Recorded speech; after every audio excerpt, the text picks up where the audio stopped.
I checked my lipstick in the rearview mirror, bracing myself for the performance. For 33 years, I had been the extra in my family's movie, the quiet disappointment compared to my sister's shiny new engagement.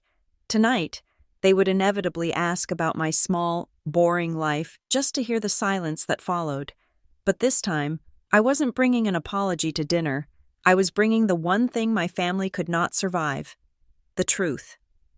The GPS on my dashboard told me I was 8 minutes away from the Gilded Oak, the sort of restaurant where the salads cost $40 and the lighting was designed to make old money look young again. I was gripping the steering wheel so hard, my knuckles had turned the color of skim milk.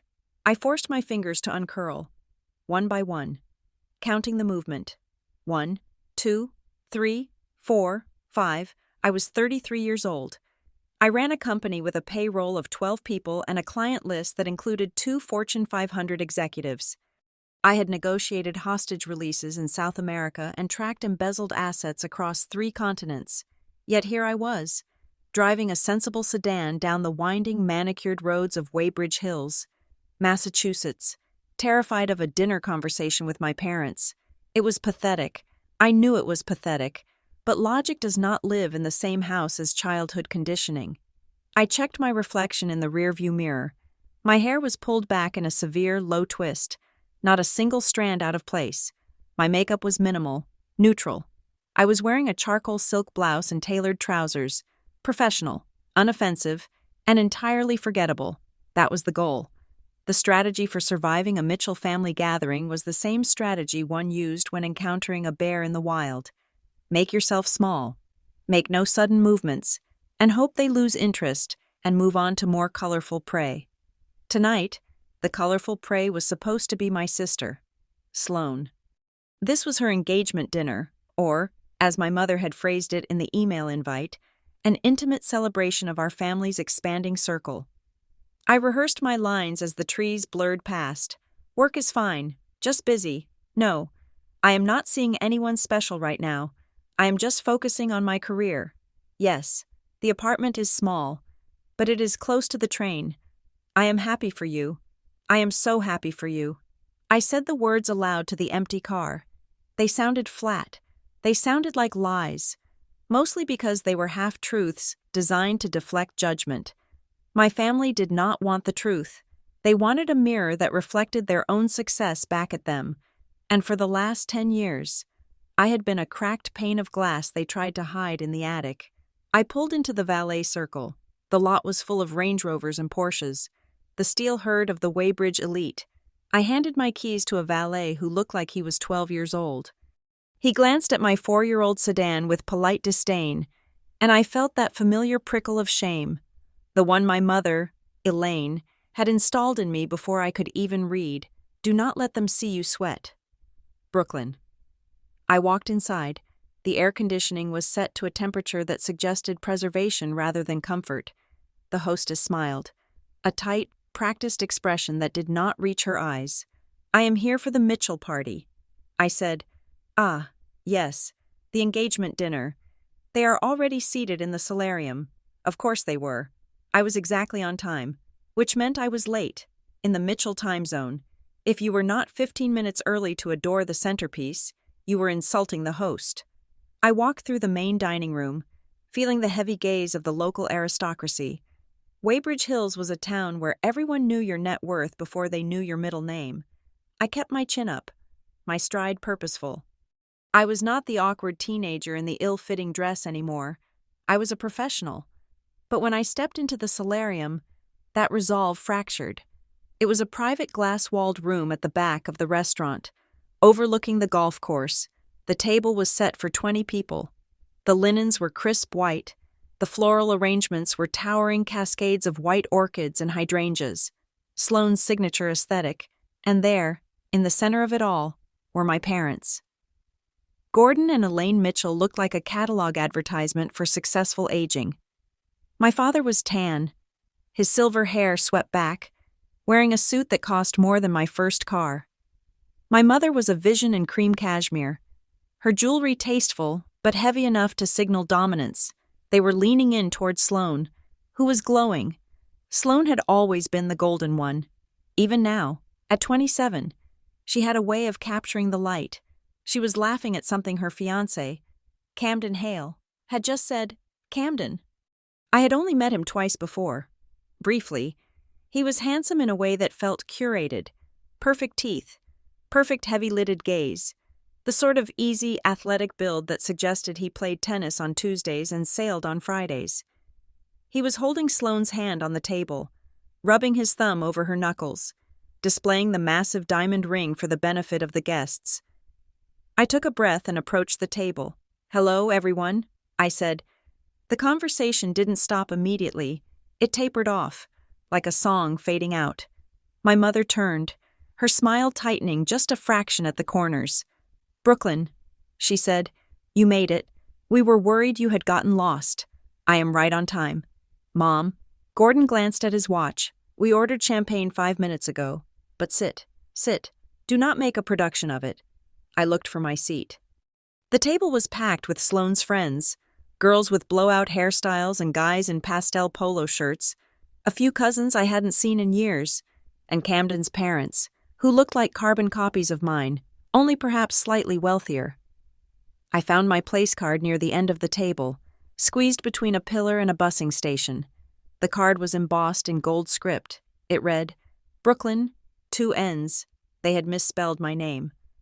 I stared at the extra letter.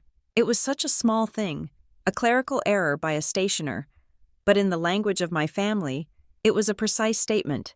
It said, "We do not think of you enough to proofread." I pulled out my chair. The waiter had to step aside to let me squeeze in. I sat down, smoothing my napkin over my lap. "Hi, Sloane," I said, leaning forward to catch her eye. "You look beautiful." Sloane beamed. A genuine, high-wattage smile. "Thanks. Brooke, I'm so glad you could come. Camden was just telling us about how he planned the proposal. You have to hear it." Camden turned his gaze toward me. His eyes were a pale, icy blue, and they didn't smile when his mouth did. "It is nothing, really," Camden said, his voice a smooth baritone that carried easily across the clinking silverware. "I just wanted it to be perfect. Sloane deserves perfect." I nodded.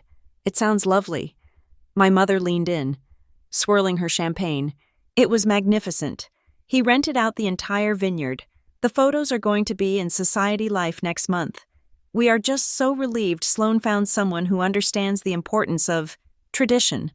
She let the word hang there, a silent indictment of my own life, which she viewed as untraditional, chaotic, and largely embarrassing. The appetizers arrived. Tuna tartare towers and microscopic salads. I kept my head down, eating efficiently, hoping to remain invisible, but silence, for me, was rarely a shield. It was usually a provocation. Camden seemed to sense that I was trying to disappear. And like a cat with a laser pointer, he couldn't resist chasing the thing that was trying to get away. "So, Brooklyn," Camden said loudly.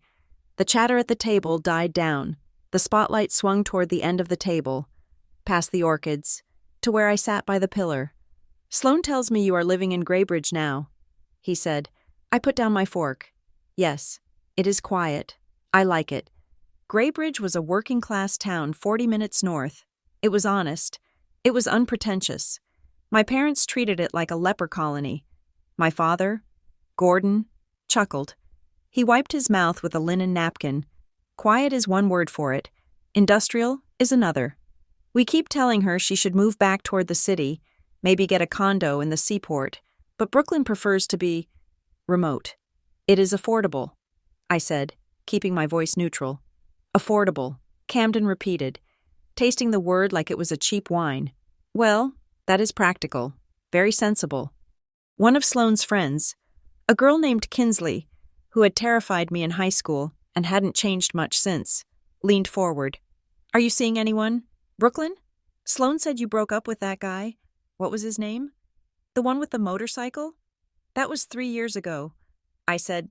"And no, I am not seeing anyone right now." Kinsley made a sympathetic face. "The kind you make when you see a dog with 3 legs. Oh, that must be lonely, especially with Sloane getting married. It really highlights the timeline, doesn't it?" My mother laughed. A light, tinkling sound that grated against my spine. Brooklyn is married to her secrets. Elaine said. She always was private. Even as a little girl, you would ask her what she did at school, and she would say nothing, because there isn't much to share. I suppose. The table laughed. It was a low, comfortable ripple of amusement. They were laughing at the character my mother had built for me, the dull, secretive spinster who had nothing going on. I took a sip of water. I did not smile. I did not frown. I just let the laughter wash over me, waiting for it to recede. But Camden wasn't done. He was enjoying this. He was the alpha male at the table, the provider of the feast, and poking at the weak link was a way to solidify his status. You do not have Instagram either, right? Camden asked. I tried to tag you in the engagement post, but Sloane said you are a ghost online. I do not use social media. I said, in this day and age? Camden raised an eyebrow. That is suspicious. Brooklyn, what are you hiding? More laughter. A cousin of mine, Tyler, was holding up his phone, filming the table for his Instagram story. I saw the lens pivot toward me, capturing my blank expression for posterity. This wasn't just a dinner. It was a stage. Sloane was the princess, Camden was the prince, and I was the prop, the cautionary tale of what happens when you don't sparkle. Come on, Camden pressed, leaning back in his chair, swirling his wine. You are 33. You live alone in Greybridge. You have no digital footprint. It is a little mysterious, isn't it? He was baiting me. He wanted me to snap. He wanted me to get defensive so he could say, "Whoa, relax. I'm just joking." It was a classic bully tactic wrapped in a tuxedo. I looked at him. I really looked at him. Underneath the expensive facial regime and the tailored suit, I saw something tight in his jaw. His charm was frantic. He was performing too hard. I decided not to play. I value my privacy. I said simply. Camden smirked. He looked around the table, gathering his audience. Privacy is great, he said, but we are family now, or almost family. And I feel like I barely know you.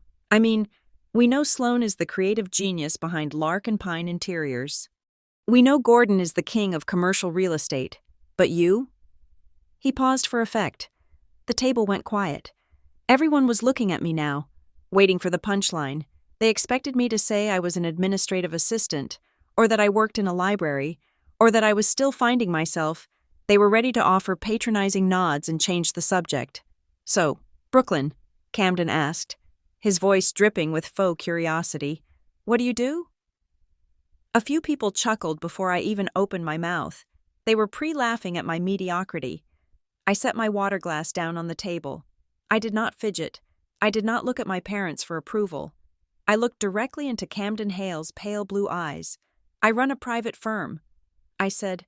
Camden smiled, expecting more fluff. A firm? Like consulting? Marketing? No. I said. My voice was not loud, but it cut through the room like a scalpel. I own and operate Mitchell Risk and Recovery. The name meant nothing to them. I saw the confusion on their faces. And what is that? Camden asked, still smiling, though the corners of his mouth twitched. Insurance? I leaned back slightly, matching his posture. We are a risk advisory and investigations agency. I said, I specialize in corporate due diligence, asset recovery, and high-stakes crisis management. The silence that followed was not the polite silence of a dinner party. It was the heavy, confused silence of a room that had just lost its gravity. Sloane blinked, her fork hovering halfway to her mouth. Investigations? She repeated. You mean, like a private eye? We do not use that term, I said calmly. But we handle sensitive matters for clients who cannot afford to be in the headlines. Fraud, embezzlement, extortion, personnel vetting. I kept my eyes on Camden. I watched the color drain out of his face. It wasn't dramatic. It was subtle. The blood just seemed to retreat from the surface of his skin, leaving him looking waxy. His smile froze, then slowly dismantled itself. He blinked. Once, twice. Vetting, he said. His voice was higher than it had been a moment ago. Yes, I said. Companies hire me to find out who people really are before they sign contracts, or merge companies, or join families. I didn't say the last part. I didn't have to. The implication hung in the air between us, vibrating like a plucked string. The laughter was gone. The cousin with the phone had stopped recording. My father was staring at me as if I had just spoken in tongues. "You investigate people?" Gordon asked, his brows knitting together. "Since when?" "I thought you were doing data entry or something. I have owned the firm for 6 years. Dad," I said, "you never asked." Elaine looked frantically between me and Camden, sensing the shift in the atmosphere. She hated tension. Tension was messy. "Well," she chirped, her voice shrill, "a spy. Our Brooklyn is a spy. Who would have thought?" She laughed, a desperate, breathless sound. She looked around the table, willing everyone else to join in. "Just like James Bond, right?" Elaine added. "Or, what is that show? The one with the lady in the coat?" Nobody laughed, because it wasn't a joke, and the way I was sitting, shoulders back, gaze steady, utterly unbothered by their judgment, made it very clear that I was not playing a character. Camden cleared his throat. He picked up his wine glass, and I noticed a slight tremor in his hand. The wine rippled. "That is intense." He said. "It can be," I said. He took a large gulp of wine. "So, you just dig into people's lives?" "Only when I am paid to," I said. Sloane laughed nervously. "Well, that is, wow.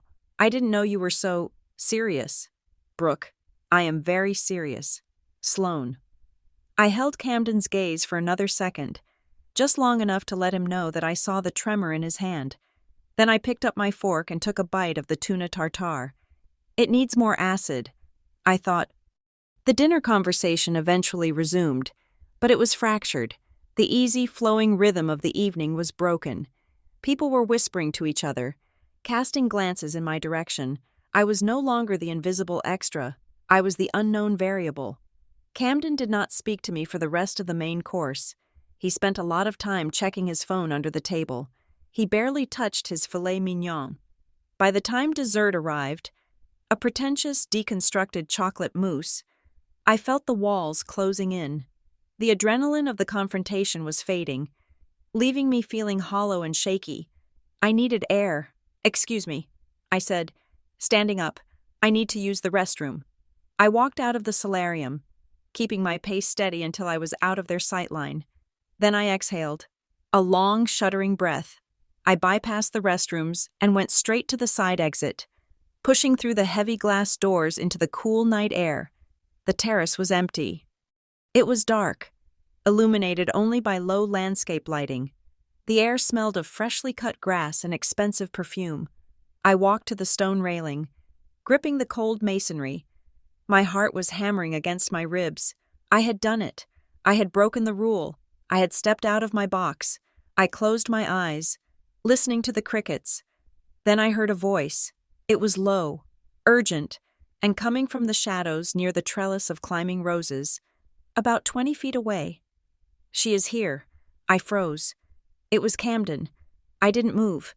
I stayed in the shadow of a large potted cypress. "Yes, it is that Brooklyn," he hissed into his phone. "The sister. No, nobody told me. They said she was a nobody. They said she was a loser who lived in the boondocks." He paused, listening to the person on the other end. "Mitchell Risk and Recovery," he said, enunciating every syllable with venom. "Yes, I looked it up just now. They are legitimate. She is the founder." Another pause. "I know." Camden snapped, his voice rising in panic before he clamped it down. "I know what that means.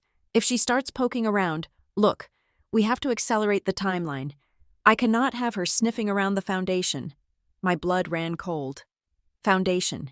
He was talking about the Hale Meridian Foundation, the charity he ran, the one my parents were so proud to be associated with. Camden listened for a moment longer. "I will handle her," he said, his voice dropping to a menacing purr. "She is just a woman. She wants attention. I can charm her, or I can scare her. It does not matter. Just make sure the accounts are clean by Monday." He hung up. I stood there in the dark, my breath trapped in my throat. I had come to this dinner expecting to be bored. I had come expecting to be humiliated. I had not expected to find a target. Camden stepped out of the shadows, putting his phone back in his jacket pocket. He adjusted his cufflinks, took a deep breath, and practiced a smile. I watched his face transform from a mask of panic back into the charming fiancé. He turned to go back inside. He didn't see me, but I saw him. For the first time, I really saw him. I waited until the door clicked shut behind him. Then I pulled my own phone out of my clutch. I opened my secure notes app and typed a single entry. Subject: Camden Hale. Objective: preliminary background check. Priority: high. I stared at the screen for a moment. My thumb hovered over the save button. This was dangerous. Investigating family was the one line I had promised myself I would never cross. It was messy. It was emotional. It was a conflict of interest in every possible way. But I remembered the tremor in his hand. I remembered the way he had looked at Sloane, not with love, but with possession. And I remembered what he had just said. I can scare her. I hit save. I fixed my blouse, smoothed my hair, and turned back toward the door. The extra child was gone. The investigator was on the clock. My hand was still gripping the cold stone of the terrace railing, the rough texture biting into my palm. Inside the solarium, the golden light of the chandelier spilled over the white tablecloths and the laughter of people who believed they were untouchable. Outside, in the dark, I was vibrating with a mixture of rage and terrified clarity. She is just a woman. I can charm her, or I can scare her. The words echoed in my head, bouncing off the neatly trimmed hedges of the gilded oak. My first instinct was to walk to my car, drive back to the safety of my apartment in Greybridge, and lock the deadbolt. I wanted to run. Leaving would be the logical preservation of my own sanity. But I knew exactly what would happen if I left. My mother would sigh, a long, tragic exhalation. She would touch her pearls and look at the empty chair. Brooklyn always had a flair for the dramatic. She would say, she just could not handle not being the center of attention. If I left, I handed them the narrative. I became the jealous, unstable sister who stormed out of the engagement dinner. And more importantly, if I left Sloane alone with a man who had just admitted he needed to clean the accounts by Monday. I smoothed the front of my silk trousers. I checked my reflection in the darkened glass of the door. My face was pale, but my eyes were steady. I was not Brooklyn the daughter tonight. I was Brooklyn the CEO of Mitchell Risk and Recovery, and I was walking back into a hostile environment to conduct surveillance. I opened the door and stepped back into the warmth of the restaurant. When I returned to the table, the mood had shifted. The initial shock of my revelation had worn off, replaced by a buzzing, alcohol-fueled energy. Dessert plates were being cleared, waiters were pouring more wine. I slid into my seat, the one squeezed next to the pillar. "Everything okay?" Sloane asked. Her voice was tight. She was shredding her napkin into tiny white strips in her lap. "I am fine," I said, giving her a practiced, closed-lip smile. "Just needed some air." Camden was back in his seat, his phone nowhere in sight. When he saw me, he did not look away.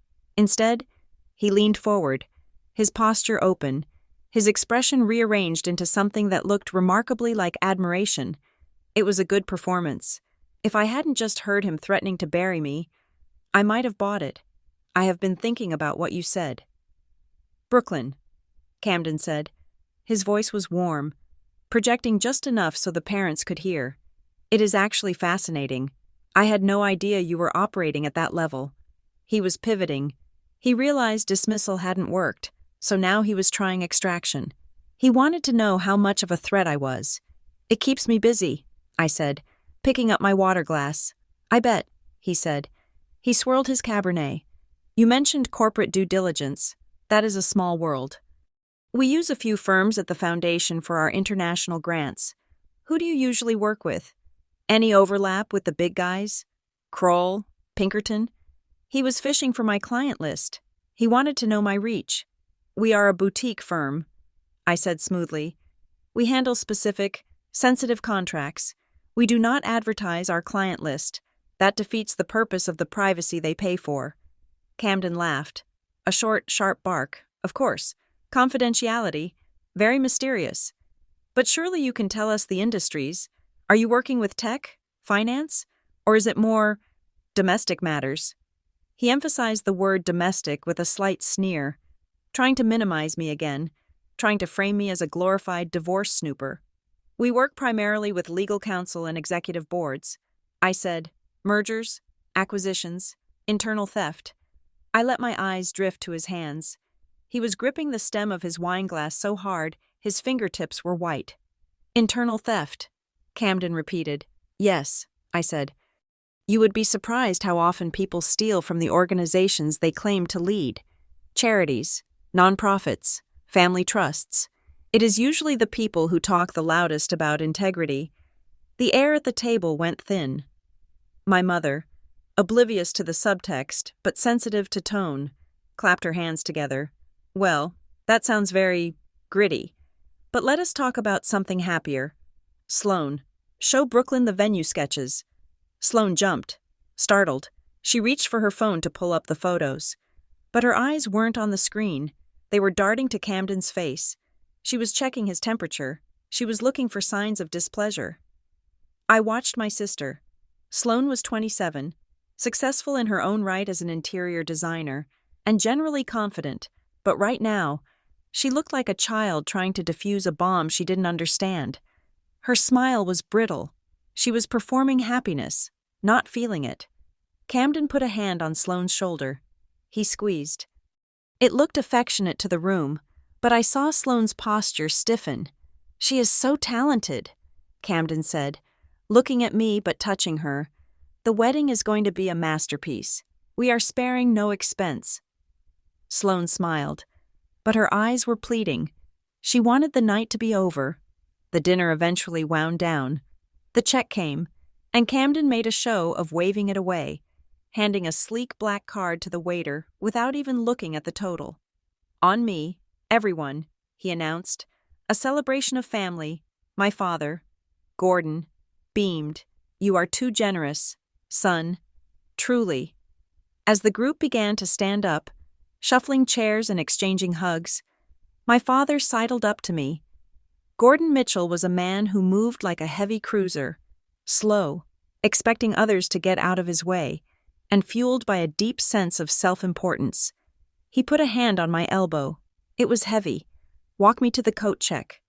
Brooklyn, he said. It wasn't a request. We walked through the dining room. The restaurant was emptying out. Your mother was surprised tonight, Gordon said. We both were. I didn't say anything. I knew the rhythm of conversations with my father. Silence usually made him talk faster. This firm of yours, he continued, lowering his voice. You have employees? Overhead? Yes. And it is profitable? You are not just burning through savings? I turned to look at him. Dad, I haven't taken a cent from you since I was 22. Of course it is profitable, he nodded, looking at the floor tiles. Good. That is good. He paused, licking his lips. He looked uncomfortable, which was rare for him. Gordon Mitchell usually wore his arrogance like armor. The real estate market has been complex lately, he said. Commercial leases are down. The interest rates are killing the margins on the new development in Seaport.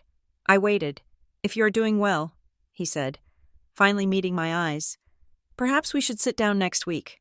Look at the family portfolio. There are some liquidity issues. Temporary, of course. But with the wedding, it is an expensive year.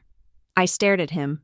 For a decade, he had treated me like a financial liability, a disappointment who lacked the killer instinct to be a Mitchell. He had mocked my frugality. He had belittled my career choices. And now, without a single apology, without a single I'm proud of you, he was sniffing around my bank account because he was overextended on a wedding he insisted had to be royal tier. You want to know if I can loan you money? I stated. He bristled. I did not say loan. I said strategic alignment. You are family. If you are sitting on liquid assets, it makes sense to keep them in the ecosystem rather than letting them rot in a savings account. I pulled my arm away from his hand. I am not a bank. Dad, And I am certainly not a bailout fund for a wedding I was barely invited to. Gordon's face flushed a deep, angry red. Do not be selfish. Brooklyn, we raised you better than that. You raised me to be independent, I said. So I am. I turned and walked away before he could say anything else, my heart thumping a slow, heavy rhythm against my ribs. The audacity was breathtaking, but it also told me something critical. My father was vulnerable. If he was asking me for money, the situation with his business was far worse than complex. It was desperate, and desperate men made bad decisions, like trusting men like Camden Hale. I needed to get out of there, but as I reached for my purse, my phone buzzed in my clutch. It wasn't a text vibration. It was the specific, haptic pattern I had programmed for a security alert from my firm's server. I froze. I pulled the phone out, shielding the screen. Alert. Failed login attempt. Source, external IP. Credential used. B. Mitchell at Mitchell Family Trust. Com. Status, blocked. I stared at the screen. B. Mitchell at Mitchell Family Trust. Com was an email address I hadn't used in 6 years. It was the email my father had set up for me when I was in college, the one connected to the family domain. I had severed all ties to it when I started my own company, but someone had just tried to use it to access my firm's secure portal. There was no way a stranger would guess that specific old email address to try and hack my current company. It was someone who knew me, someone who knew the family domain. I looked across the room. Camden was putting on his coat, laughing at something my mother was saying. He looked relaxed. He had tried to log in, or he had instructed someone to try. He was testing the locks. I put the phone away. My hands were cold. I watched the waiter moving toward the back office with the bill folio. An idea formed. A reckless, necessary idea. I need to use the ladies' room. I told Sloane, who was waiting by the door, I will meet you at the cars. I walked toward the restrooms, then took a sharp left toward the server station.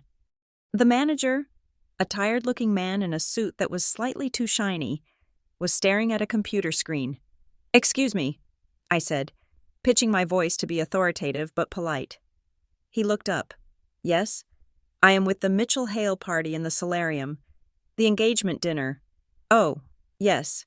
The gentleman took care of the bill. I know," I said, smiling like a conspirator. "That is actually the problem. My fiancé, Mr. Hale, is terribly absent-minded with his receipts, and he needs this for his expense report for the foundation. He asked me to just snap a photo of the itemized receipt and the payment slip so he does not lose it. You know how the tax auditors are." I rolled my eyes, inviting him to share in the universal annoyance of bureaucracy. The manager hesitated for a fraction of a second, then relaxed. "Of course. Let me just pull the merchant copy back up." He tapped the screen and printed a duplicate slip. He handed it to me. "Here you go. Ma'am, thank you. You are a lifesaver." I glanced at the slip as I walked away. Total, $4,822, and there, at the bottom, the payment method. Card type, Amex, corporate, cardholder, Hale Meridian FND.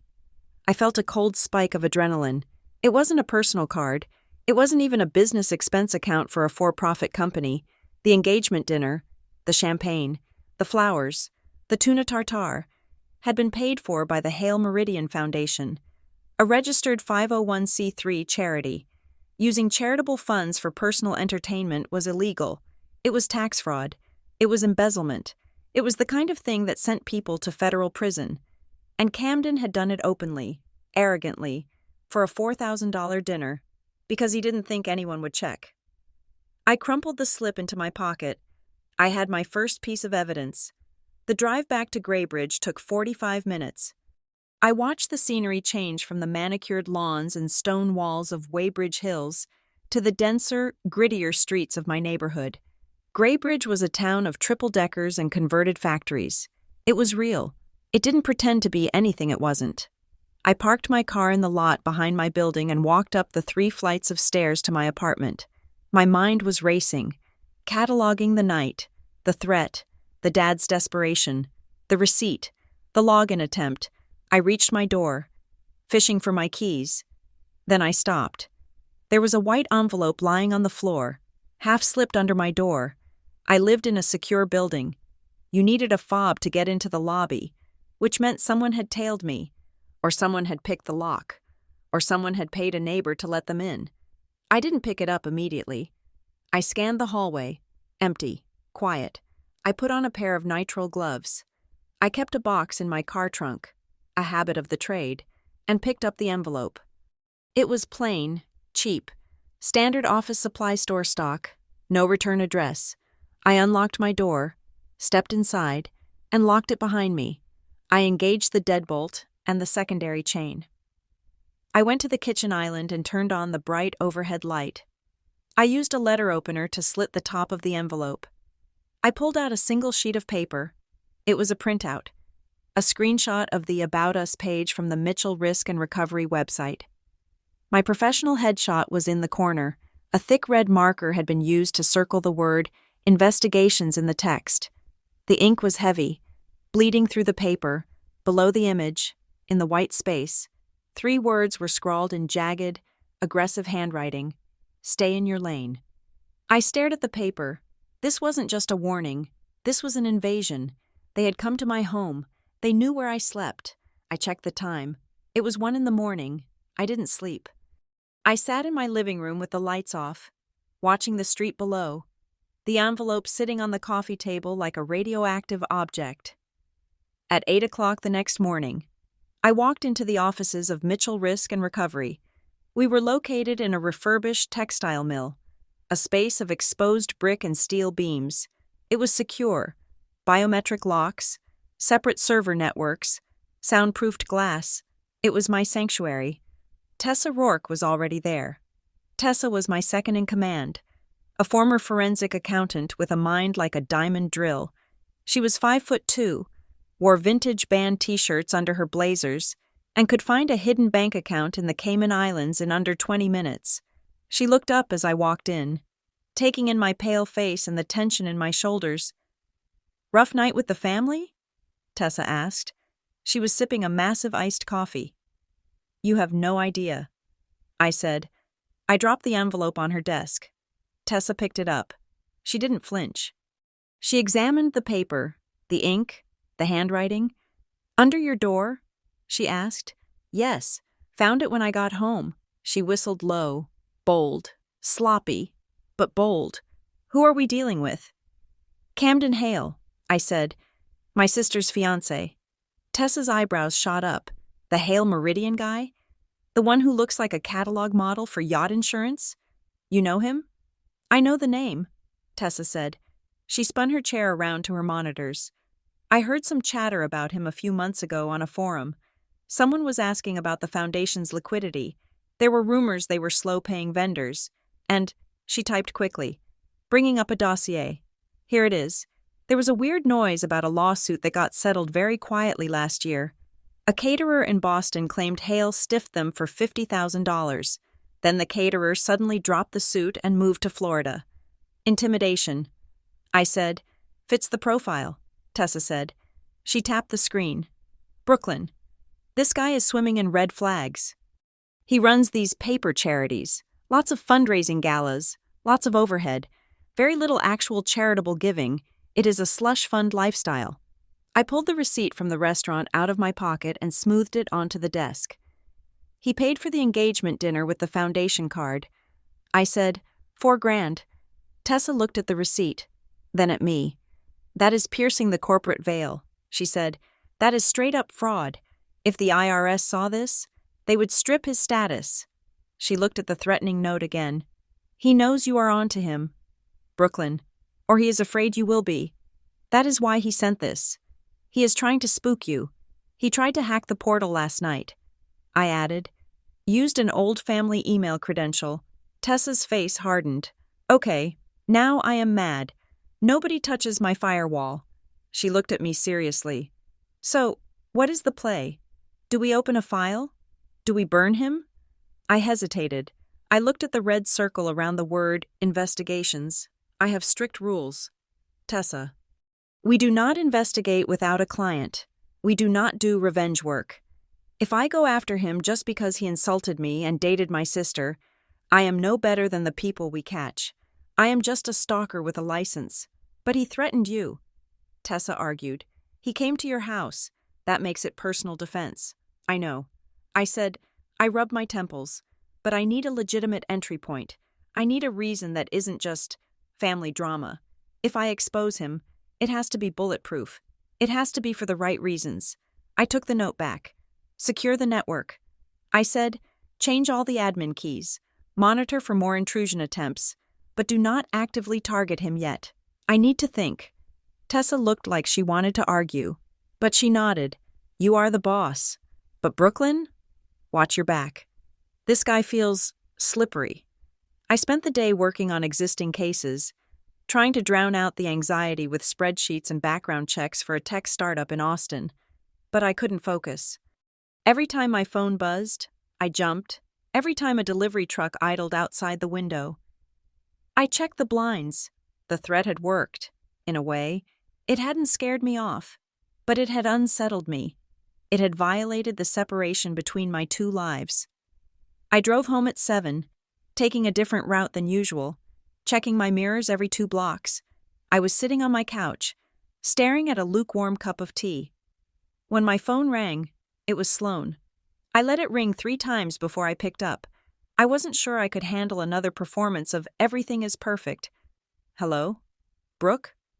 Her voice was small, trembling. Sloan? What is wrong? I sat up, the investigator mode instantly engaging. I do not know if I'm being crazy, she said. She sounded like she was crying, or trying very hard not to. You are not crazy, I said firmly. Tell me. She took a ragged breath. Camden came over tonight. He was really intense. He was talking about how we need to secure our future. How the world is dangerous and we need to protect our assets. Okay, I said. He brought papers. Brooke, a whole stack of them. He said it was just standard premarital stuff, like consolidating accounts, moving things into the foundation for tax breaks. My stomach dropped. Did you sign them? I asked, my voice sharp. No, she whispered. I told him I wanted to read them first. He got so mad. Brooke, he threw a glass against the wall. He said I didn't trust him. He said I was letting you poison my mind. She sniffled. He made me feel so guilty, like I was a bad partner. But I looked at one of the pages, and it talked about a power of attorney, and granting full access to the grandmother's trust. The grandmother's trust. Our grandmother had left each of us a small but significant trust fund. It was the only money Sloan had that wasn't controlled by our parents. Sloan, listen to me, I said, keeping my voice low and steady. Do not sign anything, not a single page. Not even a napkin. I know, she said. I hid the papers in my bag when he went to the bathroom. He thinks I left them on the counter. But I have them. Good. That is very good. Brooke? She asked, and her voice broke completely. Yeah? I read a paragraph, she said. I did not understand all the legal words, but it said something about waiving rights to inquiry and assuming liability for previous debts. She paused, and the silence was heavy with fear. Camden asked me to sign something, she whispered, and I did not understand it, but I think he is trying to make me pay for things I didn't buy. I closed my eyes. It had begun. He wasn't just using the charity for dinner. He was looking for a fresh host to parasitize. He was going to drain Sloan dry to plug the holes in his sinking ship. Get out of the apartment, I said. What? Is he there now? No, he left. He slammed the door. He said he was going for a drive to cool off. Lock the door, I said.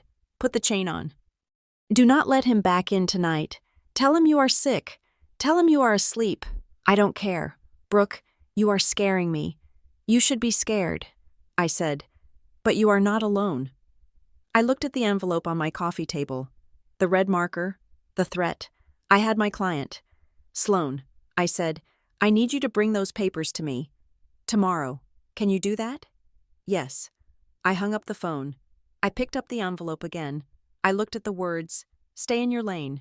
I stood up and walked to my shredder. I fed the envelope into the blades, watching it turn into confetti. I wasn't going to stay in my lane.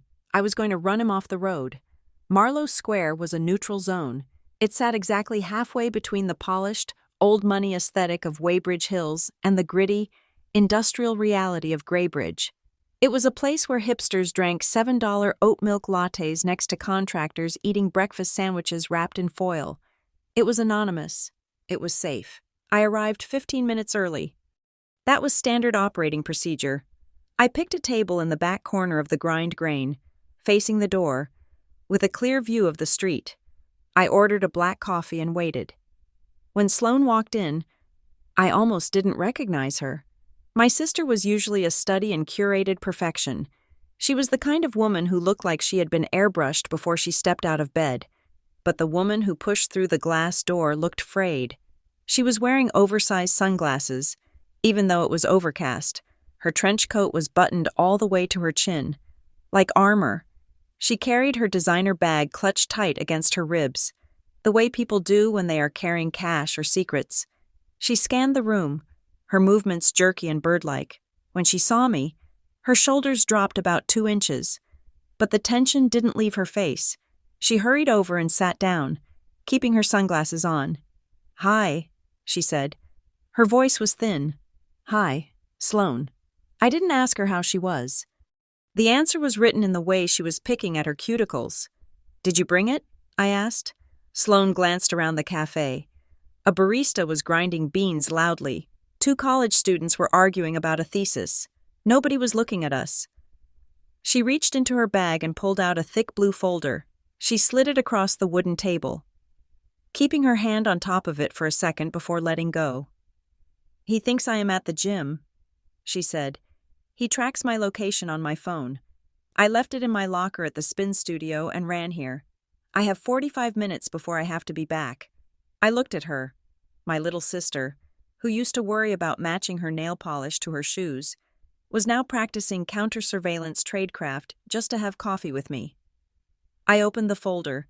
The header was embossed on heavy, cream-colored paper, Bramwell and Klein, LLP. The title of the document was centered in bold text, Premarital Financial Clarity and Asset Protection Agreement. It sounded nice. It sounded responsible. It sounded like something a wealthy, protective fiancé would present to ensure both parties were safe. I flipped the page. I started reading. I read legal documents for a living. I know the rhythm of contract law, the way clauses are stacked to hide the dagger in the boilerplate. This wasn't a prenuptial agreement. A prenup protects pre-existing assets. This was an acquisition. I ran my finger down the lines of text. Clause 4.2. Joint assumption of liabilities. Clause 7.1. Power of attorney regarding marital and premarital liquid assets. Clause 12. Waiver of right to external audit. I felt a cold stone settle in my stomach. "Sloane," I said, keeping my voice level, "what did he tell you this was?" Sloane was shredding a paper napkin into snow. "He said it was to protect me," she said. "He said that because of his work with the foundation, his finances are complicated, public. He said he wanted to make sure that if anything ever happened with a lawsuit against the charity, my personal assets wouldn't be frozen. He said this creates a firewall." I looked at the document again. "It is a firewall," I said, "but not for you." I turned the folder around so she could see where I was pointing. "This clause here?" I tapped the paper. "It says that you agree to assume joint liability for any debt incurred by the household, retroactive to the date of engagement. And this one? It grants him durable power of attorney over any account with your name on it, for the purpose of investment management." I looked up at her. "He is not protecting your money, Sloane. He is asking for permission to spend it, and he is asking for permission to stick you with the bill if things go wrong." Sloane took off her sunglasses. Her eyes were red-rimmed, heavy with lack of sleep. "I knew it," she whispered. I didn't understand the words, but I felt it. When he handed it to me, he was smiling, but his eyes were so dead. He said, "Just sign it, babe. Don't you trust me?" She looked down at her hands. "Why is he rushing?" I asked. "The wedding is 4 months away. These things usually take weeks of negotiation between lawyers. Why did he need you to sign it last night?" Sloane hesitated. She bit her lip. He said the lawyers are pushing him. She said, he said he has a big deal closing for the foundation, some massive donation coming in from overseas, and he needs his personal accounts streamlined before the audit hits. Audit? The word hung in the air. People like Camden Hale did not fear audits unless they had something to hide. I leaned back in my chair. I didn't want to tell her what to do. If I told her dump him, she would retreat. She would defend him. That was how abuse worked. It created a siege mentality. I needed her to see the cage herself. Sloane, I said softly, has he asked you for money before? She stiffened. Not asked, she said. Tell me. She took a deep breath. Last week, she said, he told me we needed a joint account for the wedding vendors. He said it was easier if all the payments came from one pot. He asked me to transfer $50,000. $50,000. And did you? Yes, she said.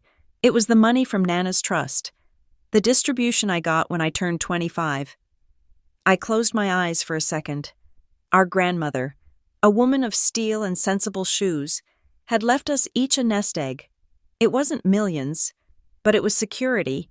It was a down payment on a house. It was freedom money, and Sloane had poured it into a joint account controlled by a grifter. Have you seen the statements for that account? I asked. Have you seen the vendors being paid? No, Sloane said. He handles the admin. He says I shouldn't worry my pretty head about spreadsheets. She flinched as she said it, hearing how condescending the words sounded when repeated aloud. Sloane, I said, I want you to listen to me very carefully. Do not sign this document. Do not sign anything else. If he asks, tell him your sister, the boring risk manager, wants to look it over because she is obsessed with paperwork. Blame me. I don't care. Make me the villain. I can't. She said, he hates you, Brooke. If I say I showed this to you, he will go nuclear. Let him. I said. I reached across the table and took her hand. Her skin was cold. I am going to look into this, I said. Not just the contract. Him. The foundation. Sloane pulled her hand away. You can't, she hissed. If you start digging, he will know. He has friends. Brooke, powerful friends. He told me that he can make people disappear from the social register with one phone call. I am not in the social register. Sloane, I am in the yellow pages. I stood up. I took the folder. I am going to keep a copy of this. I said, I will scan it and get the original back to you. Can you meet me here tomorrow? Same time? Sloane nodded. She put her sunglasses back on. She looked at her watch. I have to go, she said.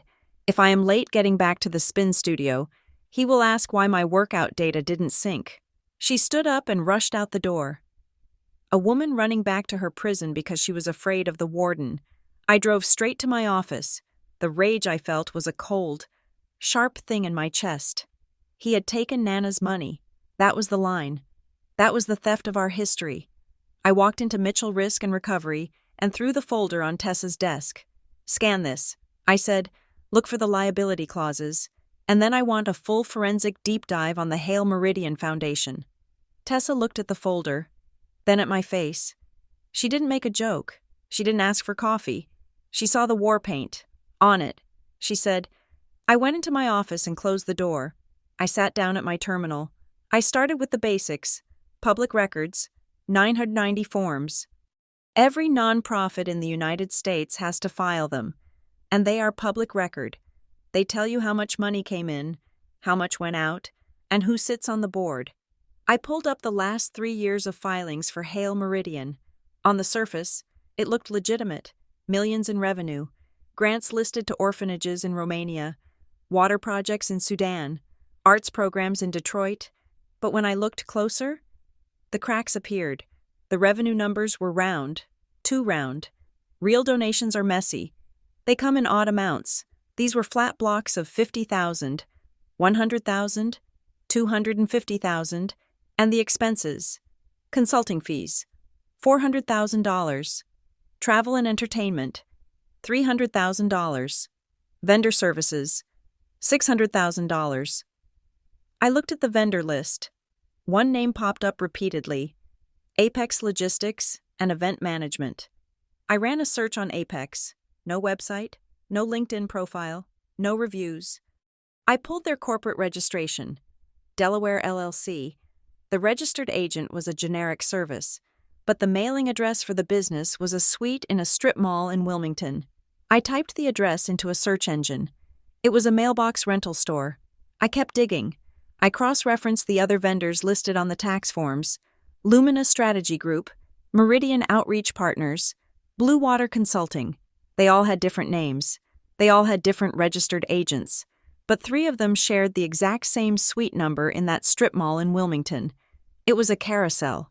Money came into the foundation from donors. People like my father, probably, who wanted the tax write-off and the social clout.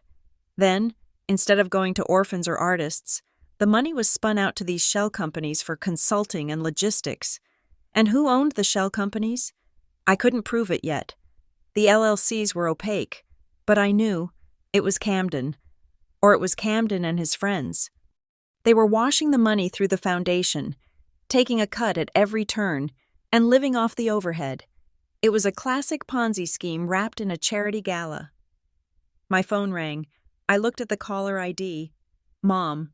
I stared at the screen. I didn't want to answer. I wanted to stay in the clean, binary world of numbers and fraud.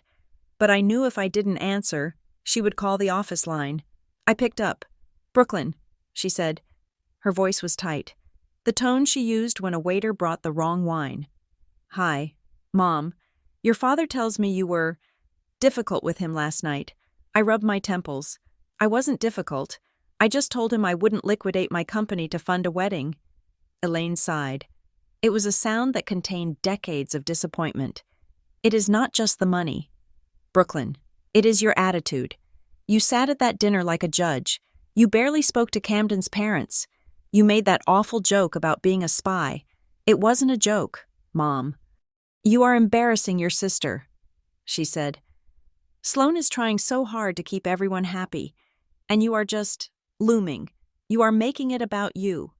I looked at the spreadsheet on my screen. The $600,000 in vendor payments to a mailbox. I'm not making it about me. I said, I am worried about her. Worried? Elaine laughed. You are jealous. You have always been jealous of Sloan, because things come easily to her, because she is happy. Happy? I asked. She is terrified. She is stressed. Elaine snapped. It is a big wedding. Every bride is stressed. You would know that if you, well, if I were lovable. If I were like her. Just be nice. Brooklyn, my mother said. Sunday brunch is at the club. Camden and his parents will be there. I want you to come, and I want you to be supportive. No more Grim Reaper act. Do you understand? I looked at the red circle I had drawn around the name Apex Logistics. I will be there, I said. 2 hours later, an email landed in my inbox. It wasn't to my personal email. It was to my general work address. info@mitchellrisk.com. The subject line was blank. I opened it. There was no body text, just an attachment, a PDF. I ran it through the malware scanner. Clean. I opened the file. It was a screenshot of an accounts receivable ledger. The logo at the top was for Vanderhoven Jewelers, one of the most exclusive jewelers in Boston. The line item was highlighted. Client, Camden Hale. Item, 4.5 carat oval diamond solitaire. Platinum setting. Purchase price, $120,000. Payment terms, installment plan, 12 months. Status, past due, 90 days. Notes, client unresponsive, card declined, preparing collections referral. I stared at the screen, the ring, the massive, blinding rock that Sloan had been flashing at dinner, the symbol of Camden's wealth and devotion, wasn't even paid for. He had put it on layaway, and he had defaulted. The message was clear. It was a tip. Someone else knew. I looked at the sender address. Watcher88, protonmail.com, encrypted, anonymous. Was it a disgruntled employee? An ex-girlfriend? Or was it one of the people Camden had stiffed, trying to blow up his spot without getting sued? I forwarded the email to Tessa. Trace this. I typed. And call Vanderhoven. Pretend to be his assistant. Confirm the balance. I leaned back in my chair. This was the man my parents were mortgaging their dignity for. A man who bought a six-figure ring on credit and ghosted the bill. I didn't tell Sloane about the ring yet. It was too cruel. She was already drowning. Handing her an anvil wouldn't help. Instead, I texted her, "I am paying for a lawyer for you, not mine, an independent counsel. Her name is Nina Calder. She is a shark. She specializes in coercive control and financial abuse. I have already paid the retainer. All you have to do is go see her." Sloane didn't reply for 3 hours. Then, a single text. "I can't. He will know." I typed back, "Tell him you are going for a dress fitting. Nina's office is in the same building as the bridal salon." I checked. It is perfect cover. A long pause. The 3 dots appeared, then disappeared. "Okay," she wrote. Tuesday. It was a small victory, a tiny foothold in the landslide. Sunday brunch at the Weybridge Country Club was a ritual. The buffet was excessive, the mimosas were bottomless, and the judgment was silent but heavy. I wore a pale blue dress. It was softer than my usual armor. Camouflage. My parents were already seated when I arrived. They were laughing with Camden's parents, a couple who looked like they had been freeze-dried in 1985. Camden and Sloane were at the buffet. I sat down. "Hello, everyone?" I said. Elaine smiled tightly. "Brooklyn, you look lovely. That color suits you." "Thank you." Camden and Sloane returned to the table. Camden's plate was piled high with bacon and eggs. Sloane had a single slice of melon. "Ah, the investigator returns," Camden said, sliding into the seat opposite me. "No magnifying glass today?" I smiled. It was a polite, dead smile. "Sunday is my day off." "Camden," he chuckled. "Good. Everyone needs a break from digging in the dirt." The brunch proceeded with the usual excruciating small talk. We discussed the weather. We discussed the floral arrangements. We discussed the guest list. My father was trying too hard with Camden's father, a man named Sterling Hale who spoke in monosyllables. "So, Sterling," Gordon said, "the market is looking bullish for Q3. I was thinking the foundation might want to look at some of the commercial holdings we have in the seaport." Sterling grunted. "Talk to Camden. He handles the portfolio. I am retired." Camden smiled at my father. "We are always looking for opportunities, Gordon, but we have to be careful. Due diligence. You know, like Brooklyn says." He winked at me. I gripped my fork. The arrogance of him. He was using my own words to mock my father, the man he was planning to fleece. Halfway through the meal, I stood up to get more coffee. "I will join you," Camden said. He stood up and followed me to the beverage station. The coffee urns were located in a quiet alcove, away from the main dining floor. I poured a cup. Camden stood next to me, pouring hot water for tea. He didn't look at me. He looked at the steam rising from his cup. "You know, Brooklyn," he said quietly. "I have been hearing things." "Have you?" I asked. "Yes, I hear you have been asking questions about the foundation, about my vendors." I took a sip of coffee. It was bitter. I am a curious person. "Camden." He turned to face me. The charm was gone. His face was flat, hard, and ugly. "Curiosity is dangerous," he said, "especially when you are looking at things you do not understand. The foundation does complex work, international work. We have powerful partners." "Is that a threat?" I asked. "It is advice," he said. "I have friends. Brooklyn. Friends in City Hall. Friends in the licensing board. Friends who could make it very difficult for a small, boutique investigation firm to renew its credentials." He took a step closer. He smelled of expensive cologne and stale aggression. "You are ruining Sloane's happiness," he hissed. "She was fine before you started whispering in her ear. She was happy. She is terrified of you." I said, "She loves me," he corrected, "and she will do what is best for us. You are just the bitter, lonely sister who wants to drag everyone down to her level." He smiled. It was a terrifying expression. "Stop digging, Brooklyn, or I will bury you." I looked him in the eye. I didn't blink. I didn't step back. I smiled. A real smile. "You have friends." "Camden," I said softly. I leaned in, so only he could hear. "So do I." That is why threats are a bad hobby. You never know who is recording. I tapped the brooch on my dress. It was a simple silver pin. It wasn't a microphone, but he didn't know that. His eyes flickered to the brooch. Fear, pure, sudden fear. I walked away, leaving him standing by the coffee urns, staring at my back. The rest of the brunch was a blur. Camden was quiet. He watched me like a hawk, but he didn't speak. Sloane looked sick. When we left, I hugged Sloane. Tuesday. I whispered in her ear. She squeezed my hand. A frantic pulse. I drove home feeling a grim satisfaction. I had rattled him. I had shown him that I wasn't just a spectator, but rattling a predator is dangerous. When they get scared, they get violent. I spent the evening reviewing the file Tessa had started. The web was huge. It wasn't just the ring and the vendors. There were lawsuits in 3 states. There were aliases. Camden Hale wasn't just a bad fiancé. He was a career criminal.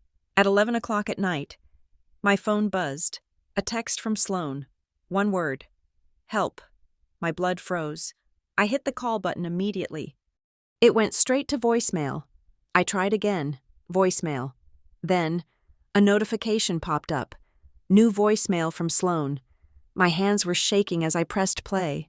There were no words from Sloane, just background noise, the sound of a man shouting. It was muffled, like the phone was under a pillow or in a pocket. Think you can lie to me? Camden's voice, distorted, screaming. I saw the text.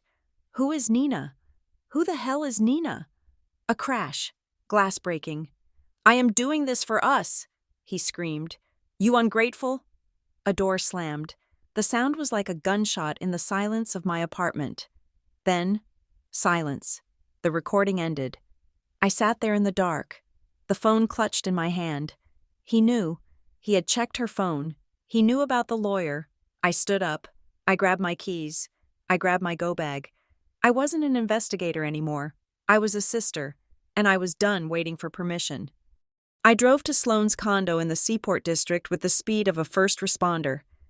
My hazard lights flashing as I double-parked in the loading zone. It was 2 a.m.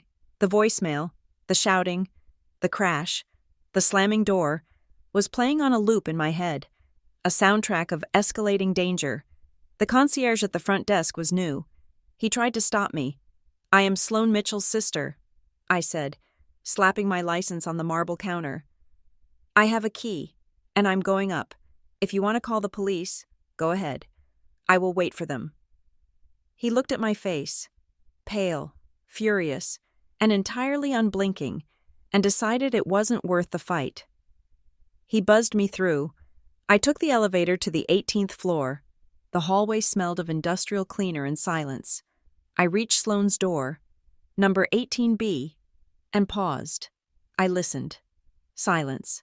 I unlocked the door with the spare key she had given me 3 years ago, back when we were still pretending we might be close. Sloane? I called out. The apartment was brightly lit. That was the first thing that struck me. It didn't look like a crime scene. It looked like a showroom. There were vases of white hydrangeas on the kitchen island, fresh and perfectly arranged. There were gift bags from high-end boutiques sitting in a row on the bench, spilling tissue paper, on the coffee table. 3 massive binders were stacked with military precision, labeled in calligraphy: ceremony, reception, honeymoon. It was a stage set for a happy life. But Sloane was sitting on the floor in the corner of the living room, wedged between the sofa and the wall, hugging her knees. She was wearing a silk robe that cost more than my first car, but she was shivering so hard her teeth were chattering. I dropped my bag and went to her. Sloane. She looked up. Her face was blotchy, her eyes swollen almost shut. She wasn't bruised. Thank God. She wasn't bruised, but she looked hollowed out. Like someone had reached inside and turned off the pilot light. He found the text. She whispered. Her voice was a dry rasp. I left my phone on the counter for 1 second. 1 second. Brooke. I sat down next to her on the floor. Ignoring the discomfort, I put my arm around her shoulders. She leaned into me, heavy and stiff. What did he do? I asked. He threw the vase, she said, pointing to a shattered spot on the hardwood where glass shards still glittered near the baseboard. He screamed. He said I was a traitor. He said I was ungrateful for everything he has done for us. She started to cry again. A silent, leaking misery. He said I was stupid. She choked out. He said I was too stupid to understand finance, and that is why I needed him. And then he asked why I was talking to you. I tightened my grip on her shoulder. And what did you say? Sloane wiped her nose on her sleeve. I told him you were my sister. She looked at me, her eyes full of a terrified shame. Brooke, she said. The dinner. The questions. I stiffened. The memory of the engagement dinner was still a fresh wound. The way Camden had baited me, the way the table had laughed. He made me do it, she whispered. I stared at her. What? In the car? On the way to the restaurant. She said, he gave me a script. He told me exactly what to ask you. He said, ask her about her love life. Ask her about the apartment. Make sure everyone knows she's the loser. I felt a cold rage settle in my stomach. Why? I asked. He said it was a test. Sloane said, he said that if I really loved him, I would put you in your place. He said we needed to show a united front. He said the family needed to see that I was the successful one, and that required contrasting. She buried her face in her hands. I felt so sick. Brooke, every time I laughed at you, I wanted to throw up, but he was watching me. He was tapping his finger on the steering wheel, just waiting for me to mess up. I was so afraid of ruining the night. I exhaled slowly. It made perfect sense. It wasn't just cruelty, it was isolation. By forcing Sloane to humiliate me, he ensured that I would be angry with her. He was severing her lifelines, one by one, making sure she had nowhere to run when the trap finally snapped shut. It is okay, I said softly. I forgive you. Sloane looked up, shocked. You do? Yes, because now we know the playbook. I stood up and pulled her with me. She was unsteady on her feet. We are going to fix this, I said, but we are not going to do it by running away in the middle of the night. That is what he expects. He expects drama. We are going to be boring. We are going to be methodical. I led her to the kitchen island. I opened my laptop. Sit down, I commanded. Sloane sat on the bar stool, looking like a chastised child. I need your phone, I said. She handed it to me. Her hand was shaking. I turned it off. I put it in the microwave, a makeshift Faraday cage to block the signal, and closed the door. He tracks you? I asked. Yes. Find my friends, and I think he has the login to my cloud account. Okay, first step, new perimeter. I pulled a burner phone out of my bag. I always carried two, and handed it to her. Keep this on silent. Hide it in a tampon box or inside a winter boot. Somewhere he will never look. This is the only way you talk to me from now on. Sloane nodded, clutching the cheap plastic phone like a talisman. Now, banking. I said, you have your own accounts? I have my checking account, but he has the password. He said he needed it to transfer money for the venue deposits. I opened a browser window. We are opening a new account right now. I said, an online bank, paperless, no statements mailed to the house. I walked her through the process. We set up a high-yield savings account, password. I said, Sloane hesitated. Camden Sloane 2024? No, I said sharply. No names. No dates. Look around the room. Pick 3 random objects. Sloane looked around. Lamp, hydrangea, blender. Okay, I said. Lamp hydrangea. Blender 88. Memorize it. Do not write it down. She repeated it 3 times, her voice gaining a tiny bit of strength. I transferred $500 from her personal account to the new one. Just a test. I said, we cannot move big amounts yet. He will notice. But we need an escape fund. Sloane watched the transfer bar load. Brooke, she said quietly, I can't leave him. I stopped typing. I looked at her. Why? I asked. Is it the wedding? The embarrassment? Sloane, nobody cares about a canceled wedding. It is better than a divorce. It is not the wedding, she said. Then what? It is my job, she said. I waited. Sloan was an interior designer at Larkin Pine, a prestigious firm in Boston. She had worked her way up from intern to senior associate in 4 years. It was her pride. "He has my portfolio," she said. He helped me with a project last year, the Dalton penthouse. I was behind schedule, and he offered to help with the vendor contracts. And? He changed the invoices, she whispered. I didn't know. He inflated the costs and skimmed the difference. He showed me the proof last week when I tried to argue about the prenup. He has emails that look like they came from me, approving the fraud. My blood ran cold. "He framed you?" I asked. "He said he was helping me," she said, "but now he says that if I leave him, he will send the file to the partners at Larkin Pine. I will lose my license. I will be blacklisted. I could go to jail." Brooke. I closed my eyes. It was brilliant. Evil, but brilliant. He had compromised her professionally before he even proposed. He wasn't just a boyfriend. He was a co-conspirator. He had made her an accessory to a crime she didn't know she was committing. "Okay," I said. "That changes things." I looked at the wedding binders. The joyless, expensive props of her captivity. "We are not going to fight him on the relationship," I said. "We are going to fight him on the evidence." I wrote a name on a sticky note. Nina Calder. "You have an appointment with her on Tuesday." I said, "She is not just a divorce lawyer. She deals with extortion. She knows how to dismantle these traps. You go to the fitting. You slip out the back. You go to her office." Sloan nodded. "Tuesday." I spent the next hour coaching her. We rehearsed her behavior. She had to be compliant but vague. She had to apologize for the fight. She had to play the role of the overwhelmed bride who just wanted to make him happy. She had to buy us time. When I left at 4 a.m, Sloan was asleep on the sofa. I had locked the door, enabled the security system, and changed the code to 1 digit off the original. Something she could claim was an accident if he couldn't get in. I drove back to Graybridge as the sun was coming up. The sky was a bruised purple. I felt like I was driving away from a burning building, leaving someone inside. I didn't go home. I went straight to the office. I needed caffeine, and I needed to see what else Camden Hale was touching. Tessa was already there. She had clearly slept in the office. There was a camping pillow on her file cabinet and a fresh pot of coffee brewing. "Morning, boss," she said. "You look like hell." "I feel like hell." I poured a mug of black coffee and sat down at my desk. "What do we have?" I asked. Tessa spun her chair around. "We have a problem," she said. She pointed to the large monitor on the wall that displayed our network traffic.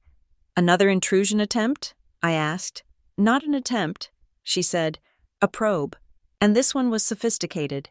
She typed a command, and a map appeared on the screen. "It came in at 3 a.m, she said.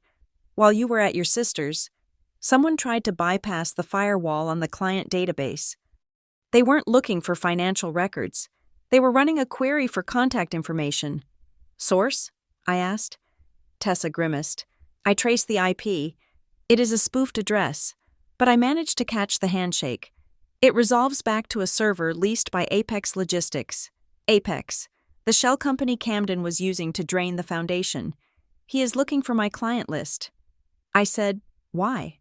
Tessa asked. "Why does a charity scammer care about your risk management clients?" I stared at the screen. I thought about the wedding guest list. I thought about my father's obsession with networking at the dinner. I thought about the layout of the foundation's tax returns. High revenue, low output. He needs new blood. I said. I stood up and paced the small office. "It is a Ponzi scheme. Tessa, it has to be. He needs fresh money to pay off the old debts and keep the lifestyle afloat. He has tapped out his current circle. He has tapped out Sloan. Now he wants my list. He wants the executives, the board members, the people with 7-figure discretionary funds. He wants to invite them to the wedding." Tessa realized. "Or the gala." "Exactly. He sees my business as a lead generation tool. He thinks if he can get my client list, he can target them for donations." It was predatory. It was desperate. And it meant the Mitchell family wasn't just a casualty. We were the gateway. "I need to see the financials for the foundation again." I said, "Dig deeper. Look for loans. Look for anything that connects him to my father." Tessa's fingers flew across the keyboard. I am running a UCC search now, she said. Uniform Commercial Code filings. If there is a secured loan, it will be there. The progress bar crawled across the screen. 10%, 50%. Bing. Tessa went still. Oh, she said softly. What? She didn't answer. She just turned the screen toward me. It was a filing from 6 months ago. A secured promissory note for $200,000. Debtor. Hale Meridian Foundation. Secured party. Ironwood Capital. Guarantor. Gordon Mitchell. I stared at the name. Gordon Mitchell. My father had co-signed a loan. Not a donation. A loan. He is on the hook, I whispered. If the foundation defaults, Tessa said, reading the fine print. The guarantor is personally liable for the principal plus interest and penalties. I did the math. $200,000. My father didn't have $200,000 in liquid cash. He was leveraged to the hilt with commercial real estate that was sitting empty. This was why he was so desperate for me to invest. This was why he was pushing the wedding. He wasn't just trying to be a social climber. He was trying to save his own skin. He had bet the house on Camden Hale, and the house was on fire. I grabbed my coat. Where are you going? Tessa asked. To Weybridge, I said. I need to talk to my father before he drowns us all. The house in Weybridge Hills looked peaceful. The lawn was manicured to within an inch of its life. The Mercedes was in the driveway. It was the perfect picture of American success. I pulled my sedan in behind the Mercedes and walked up the front steps. I didn't knock. I used my key. I found my father in his study. He was sitting in his leather armchair, staring out the window at the garden. It was 11 in the morning on a Wednesday. But he was wearing a bathrobe. There was a glass of scotch on the side table. Gordon Mitchell was a proud man. Seeing him like this, unshaven, defeated, drinking before noon, was jarring. Dad? I said. He jumped. He spun the chair around, knocking the glass. Thankfully, it was empty. Brooklyn, he said, clutching the robe tighter. What are you doing here? You should call. I walked into the room and closed the door. We need to talk about Ironwood Capital, I said. The color drained from his face so fast I thought he might faint. He gripped the armrests of his chair. I do not know what you are talking about, he said. Don't lie to me. Dad, I saw the UCC filing. You co-signed a $200,000 note for the Hale Meridian Foundation. 6 months ago. He slumped. The fight went out of him instantly. He looked 10 years older than he had at the dinner. It was supposed to be a bridge loan, he muttered. Camden said they had a grant coming in from the state. He just needed liquidity for a few weeks to cover the deposit on the wedding venue and the down payment on the house for Sloan. He put his head in his hands. He said it was an investment, Gordon whispered. He said he would pay me back with 15% interest. I thought it was a sure thing. And has he paid you back? I asked gently. Gordon shook his head. No. Every time I ask, he says the grant is delayed. He says the bureaucracy is slow. And now Ironwood is sending letters. They are threatening to call the note. I sat down on the ottoman opposite him. Dad, I said, there is no grant. He looked up, his eyes watery. What? There is no grant. The foundation is a shell. He uses the money to pay his credit card bills and rent fake offices. He is using you? No, Gordon said. Denial was his last defense. No, he is a Hale. They are a good family. They are members of the club. He is a con artist. Dad, and he has you on the hook for $250,000 you don't have. Gordon looked at me. For the first time in my life, I didn't see judgment in his eyes. I saw panic. What do I do? He asked. Brooklyn, what do I do? If this comes out, if the bank finds out I have a judgment against me, the commercial loans will cross default. I will lose the buildings.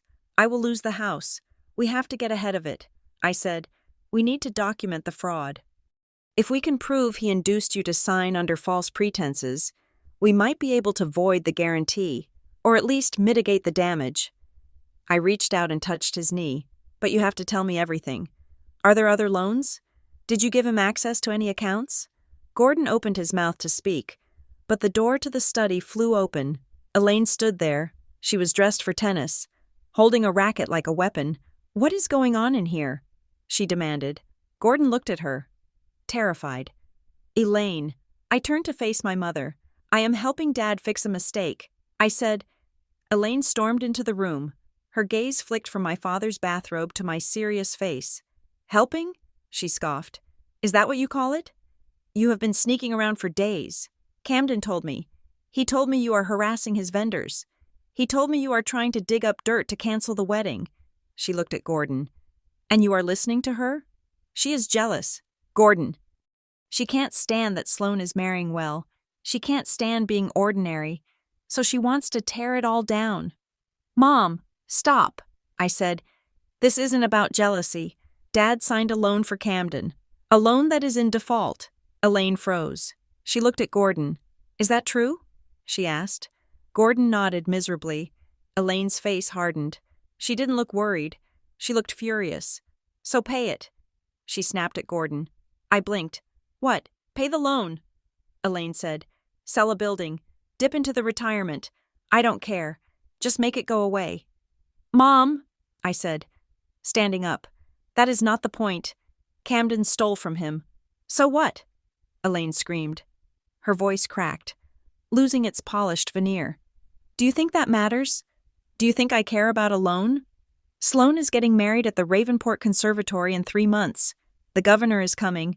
The society pages are running a feature." She took a step toward me, her eyes wild. "We are not ordinary people. Brooklyn, we do not have scandals.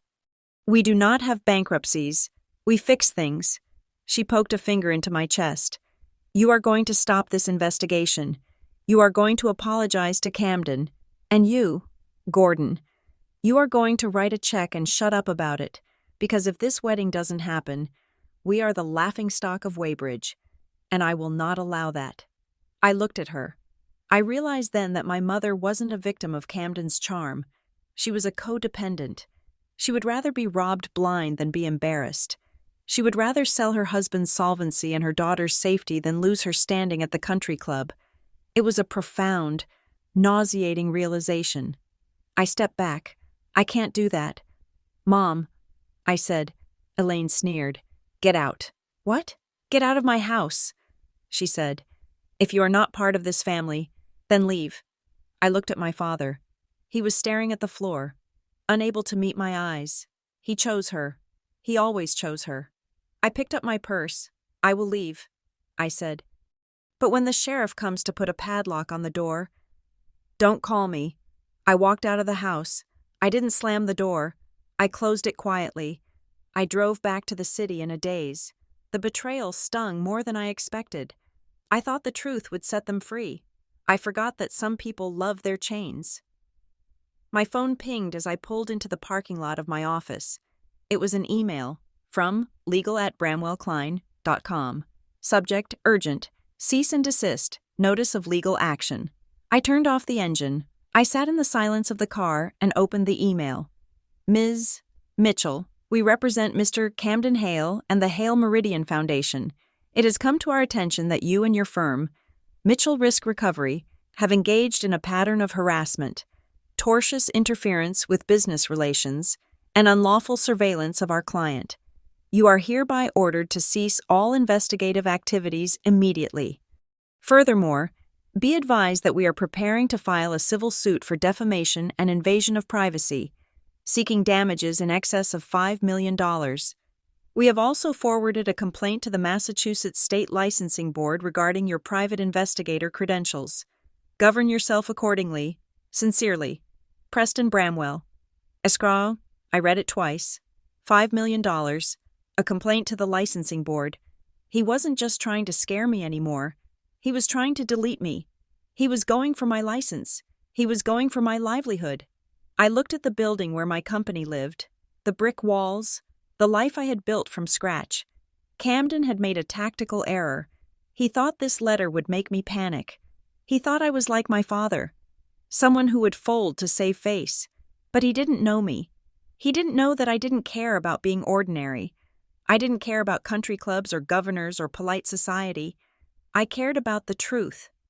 I forwarded the email to Tessa. Subject, war, message, print this, and call Nina Calder. Tell her I'm coming to the meeting on Tuesday with Sloan. We aren't just filing for a separation. We are filing a RICO suit. I got out of the car. I slammed the door. The Mitchell family wanted a villain? Fine. I would be the villain. I would be the one who burned the whole beautiful, rotten house down to save the people inside. The conference room at Bramwell and Klein was designed to make you feel small.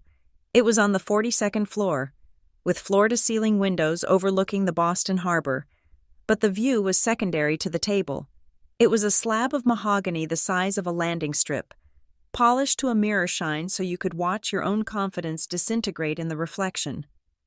I sat on one side. My attorney, Nina Calder, sat next to me. Nina was a woman made of sharp angles and sharper intellect. She wore a suit that cost more than my car, and she did not smile. Opposite us sat Preston Bramwell, the senior partner, a man who looked like he had been constructed out of ham and old money. Next to him was Camden Hale. Camden was playing the role of the aggrieved saint. He was wearing a navy suit, no tie, looking weary but noble. He kept rubbing his forehead as if the sheer stress of my existence was giving him a migraine. "We are here," Preston Bramwell began, his voice a rich baritone that probably played well to juries, to discuss a pattern of harassment that has become frankly intolerable. Mr. Hale is a public figure. His philanthropic work relies on his reputation. Your client, Ms. Mitchell, has engaged in a systematic campaign to smear him. He slid a paper across the table. "We have evidence of unauthorized background checks," Bramwell said, "calls to vendors, harassment of staff. We are prepared to file for a restraining order and sue for tortious interference unless Ms. Mitchell signs this cease and desist agreement today." I looked at the paper. It was a gag order.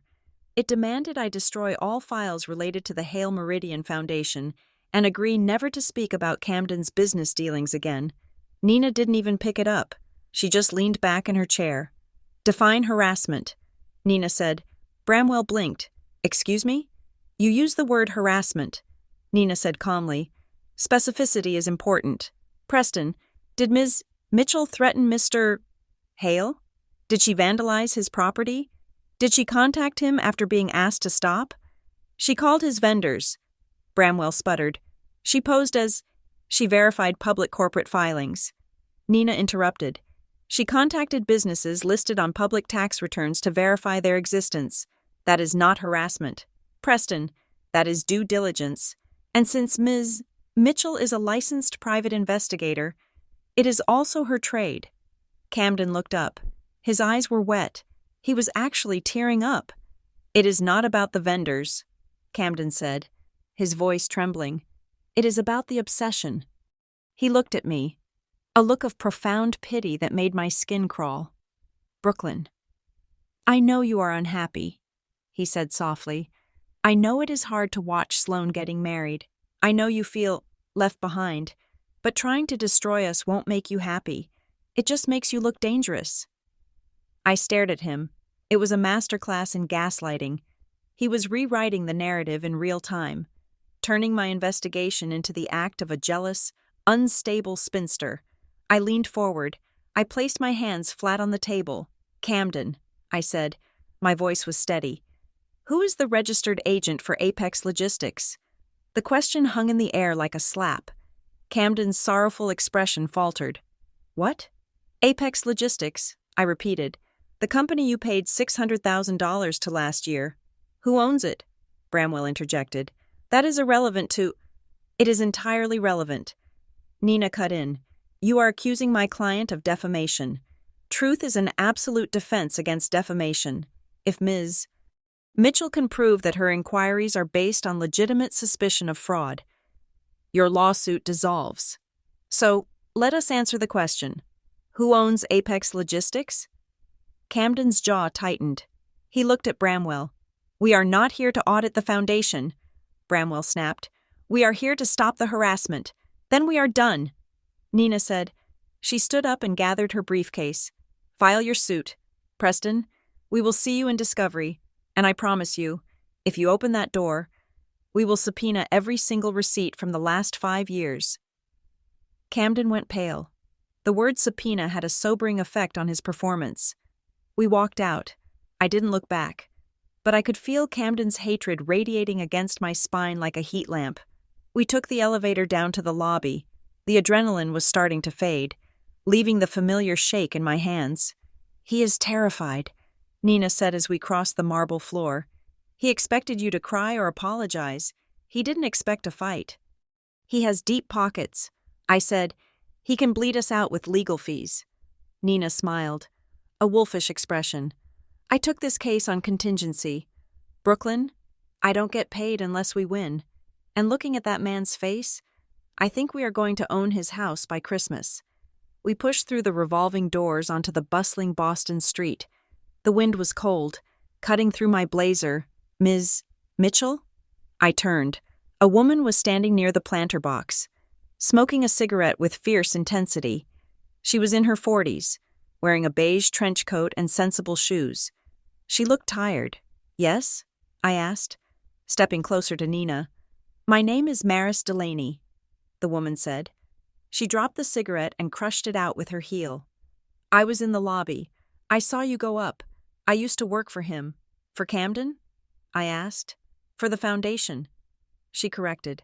"I was the program director for 3 years, until last month." She looked around, scanning the street as if she expected to be watched. "I heard you're asking questions," Maris said. "I heard he sent lawyers after you." "Who told you that?" I asked. "The office is small," she said. "People talk. The receptionist is my cousin. She told me Camden was freaking out about the sister who thinks she is a detective. She reached into her oversized tote bag. I didn't take anything that wasn't mine. She said quickly, 'I have copies of my own work emails, my own memos. I am allowed to keep my own work product, right?' She handed me a thick manila envelope. "What is this?" I asked. "Proof," she said. I opened the flap. I saw spreadsheets, emails, invoices. "I left because of the donor money," Maris said, her voice lowering. "We had a donation come in from a family in Greenwich, $50,000 for the literacy program in Detroit. I was so excited. I set up the curriculum. I hired the teachers. And then, the money never hit the program account." "Where did it go?" I asked. Maris pointed to the envelope. "He moved it," she said. "He said it was an allocation adjustment. He moved it to a vendor called Meridian Outreach Partners for strategic consulting." I looked them up. "It is a debt collection agency in New Jersey." I froze. "A debt collection agency? He is buying debt?" I asked. "No," Maris said. "He is the debt. I think he owes them money. I think he is using the donor funds to pay off gambling debts or something else. The vendor list is full of them. Companies with names that sound nice but trace back to sharks." She shivered, pulling her coat tighter. "I tried to ask the board," she whispered, "but the board is just his father and 2 of his college friends. They told me I was stressed. They told me to take a vacation. So I quit." She looked me in the eye. "He is a bad man. Ms. Mitchell. He looks at people and sees ATMs. He is going to hurt your sister." I held the envelope tight. It felt heavy, like holding a weapon. "Thank you," I said. "Maris, are you willing to testify to this, if it comes to that?" She hesitated. She looked terrified. "I have a new job," she said. "I have kids. I don't want trouble." "We don't want trouble either," Nina said gently. "We want justice. If we bring this to the Attorney General, we can request whistleblower protection for you. You won't be alone." Maris looked at Nina, then at me. "He threatened to ruin my reference checks," she said. "He said if I talked, I would never work in nonprofits again. He is already ruining things." I said, "Help me stop him." Maris nodded slowly. "Okay," she said. "Call me when you are ready to drop the hammer." She turned and walked away, disappearing into the pedestrian crowd. I looked at the envelope. "We have him," Nina said softly. "This is the smoking gun. Commingling funds, wire fraud." I nodded, but I didn't feel triumphant. I felt sick, because I knew that taking down Camden meant taking down the foundation. And my father's signature was on a loan that was inextricably linked to this sinking ship. I met Sloane 2 hours later at my office. It was the only place I knew was secure. She looked better than she had the night I found her on the floor, but the fear was still there, sitting just behind her eyes like a trapped animal. I put the kettle on. We sat on the leather couch in my waiting area. "How was the fitting?" I asked. Sloane managed a weak smile. "The dress is beautiful. It really is. It is lace, imported from France. It cost $12,000. She said the number with a kind of detached horror. "Sloane," I said, "I need to ask you something, and I need you to be honest, even if it is embarrassing." She nodded, staring at her tea. "Camden," I said, "has he ever talked about timelines? About rushing things?" Sloane went still. Her hand flew to her stomach, an instinctual, protective gesture. I watched her. I saw the flash of panic. "You are not pregnant, are you?" I asked gently. Sloane shook her head. "No, but he wanted people to think you were, I guessed." She closed her eyes. A tear slipped out. "Last month," she whispered, "he came home with a box of tests. He told me to take one. It was negative. Obviously, we are careful." She took a shuddering breath. "He got angry," she said. "He said we needed leverage. He said your parents were hesitating about the wedding budget. He said if they thought there was a baby coming, they would open the checkbook." My stomach churned. "He wanted you to lie?" "He wanted me to hint," she said. "He told me to stop drinking wine at dinner. He told me to put a hand on my stomach when Mom was looking. He said, 'Let them do the math, Sloane. It will speed everything up.' And did you?" I asked. Sloane looked down. "I stopped drinking," she said. "And Mom got so excited. She started talking about nurseries. She started talking about how the wedding had to be sooner. She doubled the budget for the reception the next day." Sloane covered her face with her hands. "It was a lie, Brooke, a lie for money. And I went along with it because I was scared he would leave me if I didn't help him secure our future." I moved closer to her. I put my arm around her. "He is a predator. Sloane, he isolates you. He compromises your morals so you feel like you can't judge him. It is a game." Sloane leaned her head on my shoulder. We hadn't sat like this since we were children. Before the grades and the beauty pageants and the expectations drove a wedge between us. "Why did we stop talking?" Sloane asked quietly. "Before all this?" I sighed. I looked at the exposed brick of the wall. "Because it was easier." I said, "Easier? Easier than watching you be the favorite." I admitted, "Mom and Dad, they have a spotlight, and it only fits one person. If I stayed in the dark, I didn't have to compete with you, and if I stayed away, I didn't have to resent you for winning." Sloane laughed, a bitter sound. "Winning?" she said. "Brooke, I wasn't winning. I was performing. I was so jealous of you." "Me?" I asked.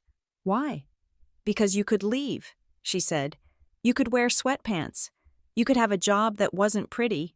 You could be real. I had to be perfect. If I wasn't perfect, they didn't look at me. I was trapped in that spotlight." I looked at her. I realized then that we had both been victims of the same dynamic, just assigned different roles, the scapegoat and the golden child, both lonely, both distorted. "I am sorry I left you alone in the light," I said. Sloane squeezed my hand. "I am sorry I laughed at you," she said. We sat there for a long time, the silence between us finally feeling like peace instead of distance. The peace didn't last. 3 days later, my phone rang. It was Elaine. "Brooklyn," she said. Her voice was brittle, high-pitched. "We need to talk. I am busy." "Mom, please," she said.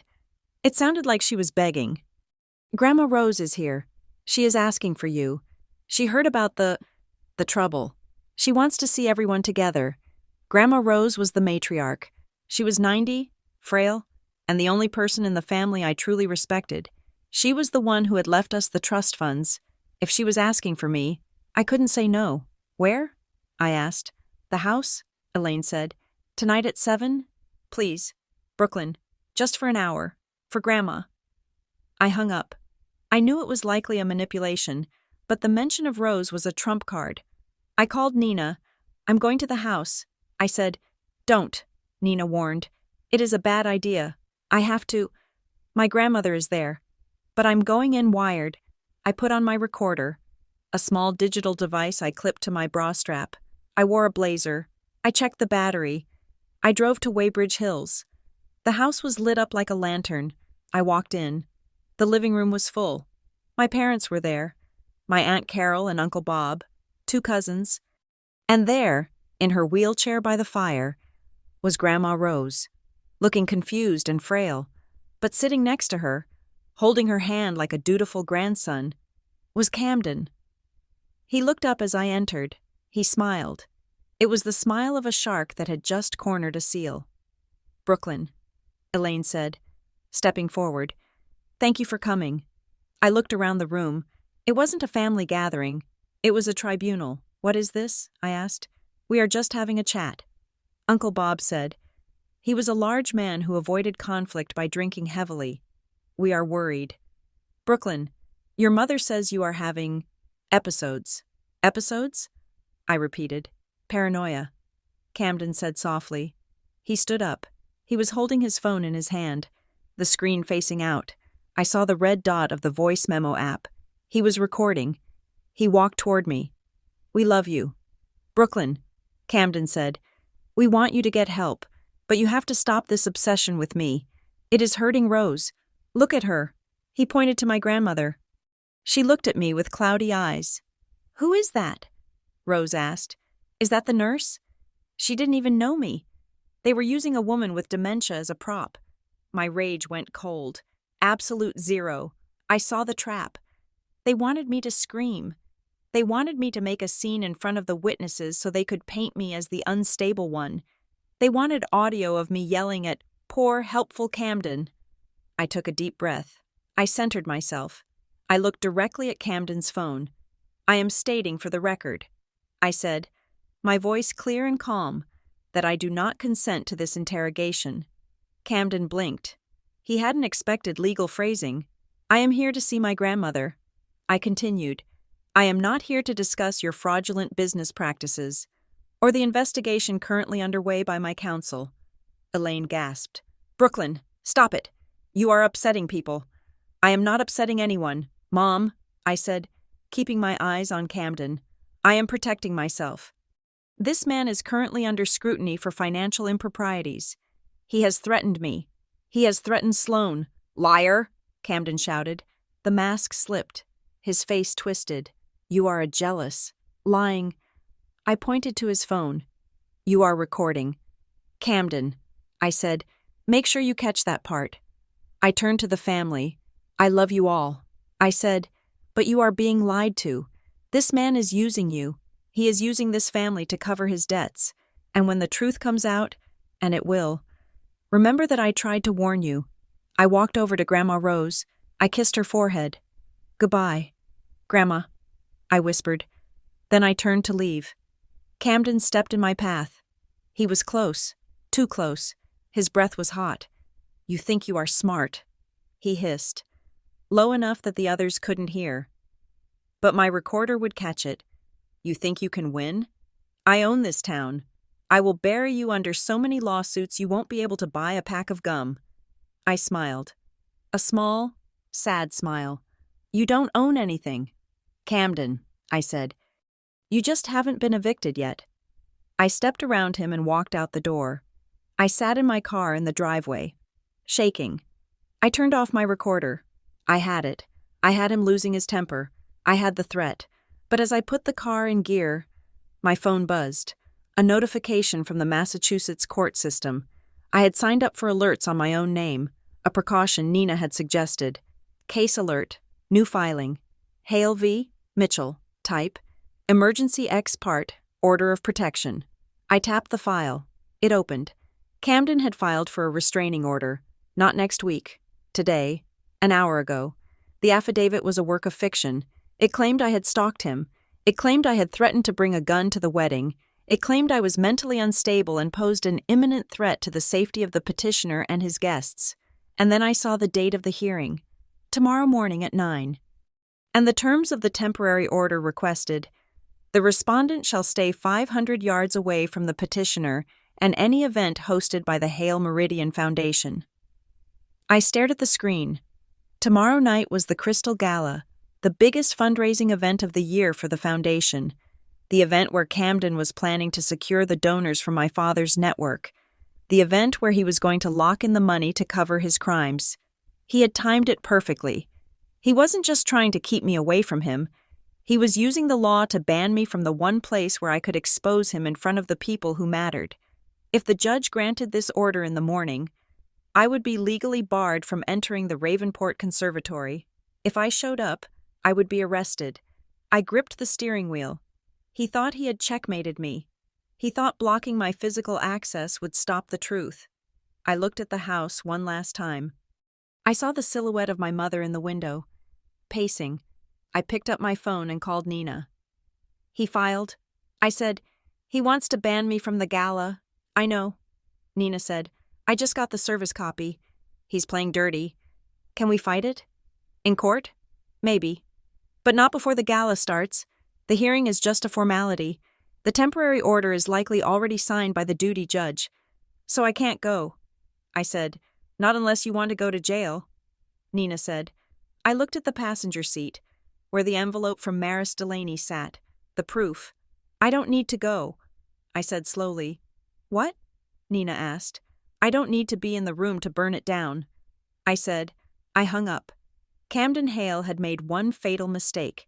He thought the only way to destroy a reputation was to scream about it in a ballroom. He forgot that we lived in a digital world, and he forgot that while he was playing checkers with restraining orders, I had been playing chess with his ledger. I started the car. The gala was tomorrow. And I had a lot of work to do.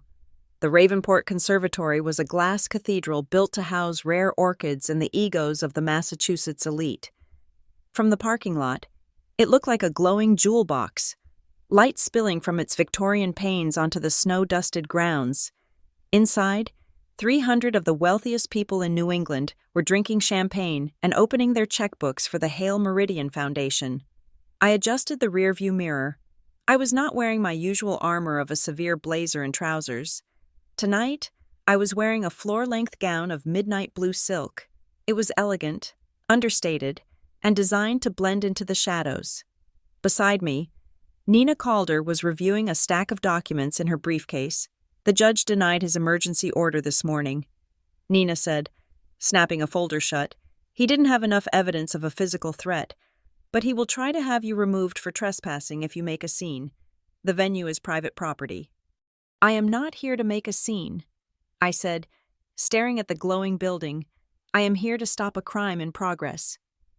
Nina looked at me. Her sharp face softened slightly. "Are you ready?" she asked.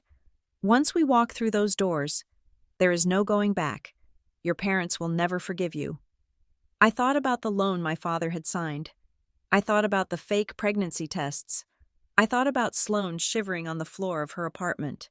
"They haven't forgiven me for being born," I said. "I might as well give them a real reason." We got out of the car. The valet looked at us curiously. Two women walking with the grim determination of soldiers marching into battle. But he took the keys. We walked up the stone steps. The air was cold, biting at my bare arms. But I didn't feel it. My blood was running hot. We entered the main atrium. The humidity hit us first, thick with the scent of jasmine and damp earth. A string quartet was playing Mozart in the corner. Waiters circulated with silver trays. In the center of the room, under the massive glass dome, the crowd swirled, a sea of tuxedos and designer gowns.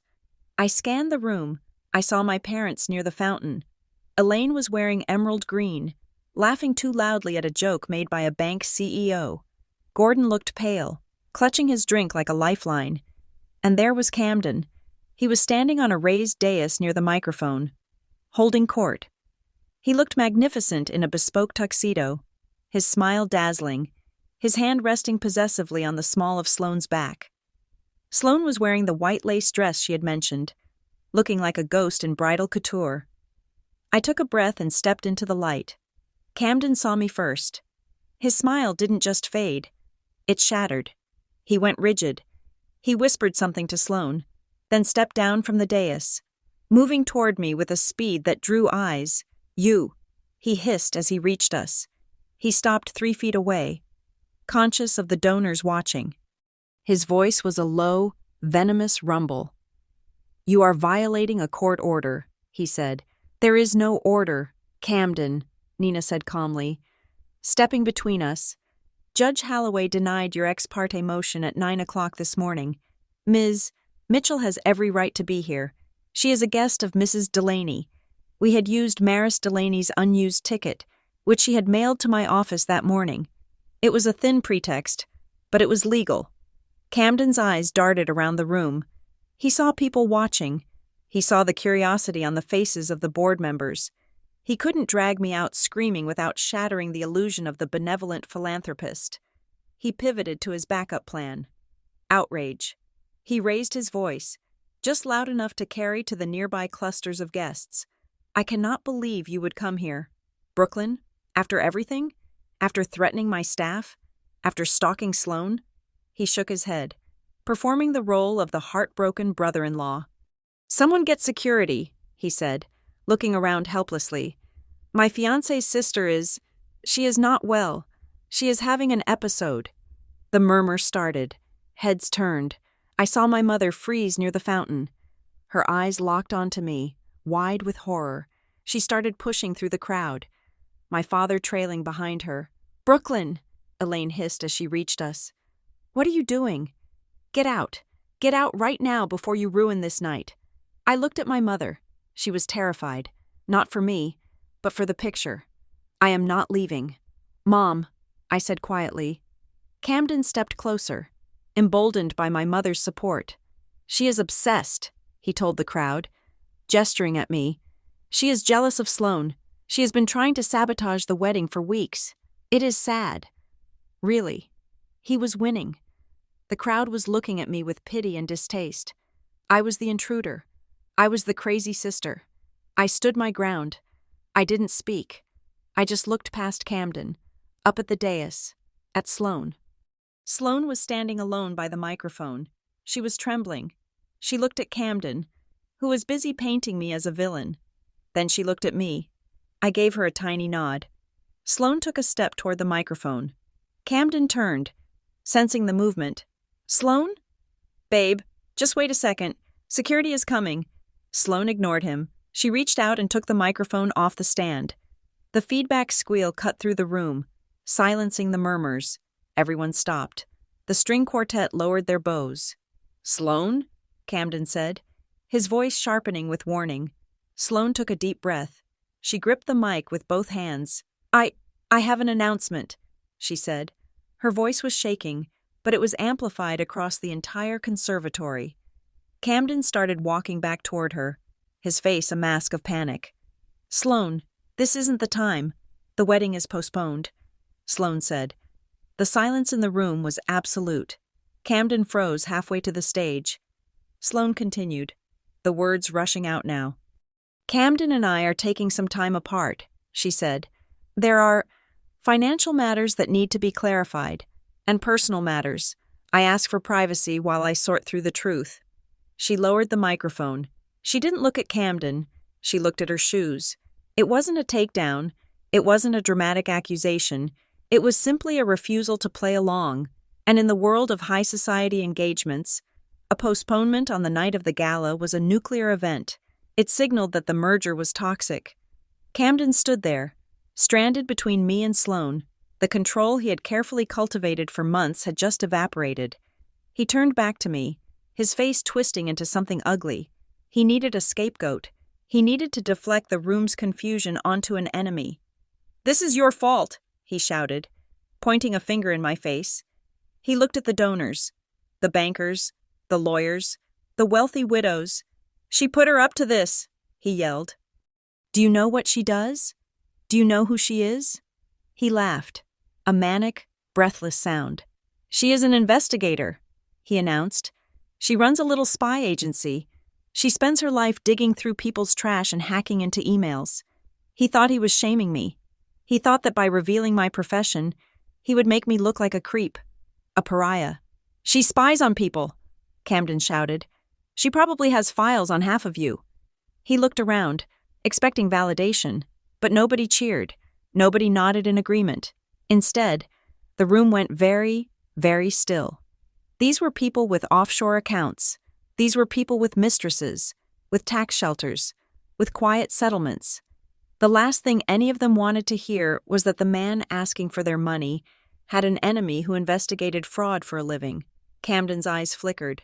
He realized, too late, that he had just validated my credibility. I stepped forward. "I do run an investigations firm," I said. My voice was calm, projected to the people standing nearest to us, the board of directors, and I specialize in forensic accounting and charity fraud. I turned to Mr. Sterling, the treasurer of the Hale Meridian Board, a man I knew by reputation to be rigid about compliance. "Mr. Sterling," I said. I reached into my bag and pulled out a sealed, thick envelope. "This packet contains documentation regarding the misappropriation of donor funds."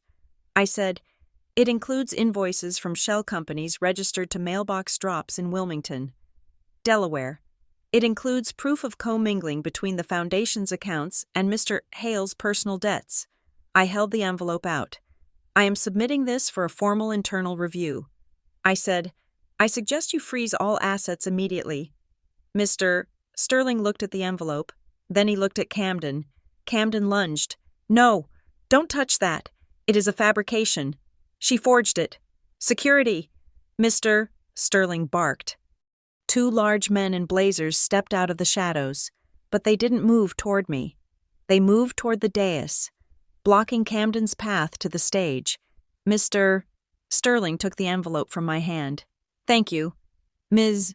Mitchell," he said stiffly. "We will review this." Elaine grabbed my arm. Her fingernails dug into my flesh through the silk of my dress. "Brooklyn, stop," she begged. Her voice was a high, thin whine. "Please, you are destroying him.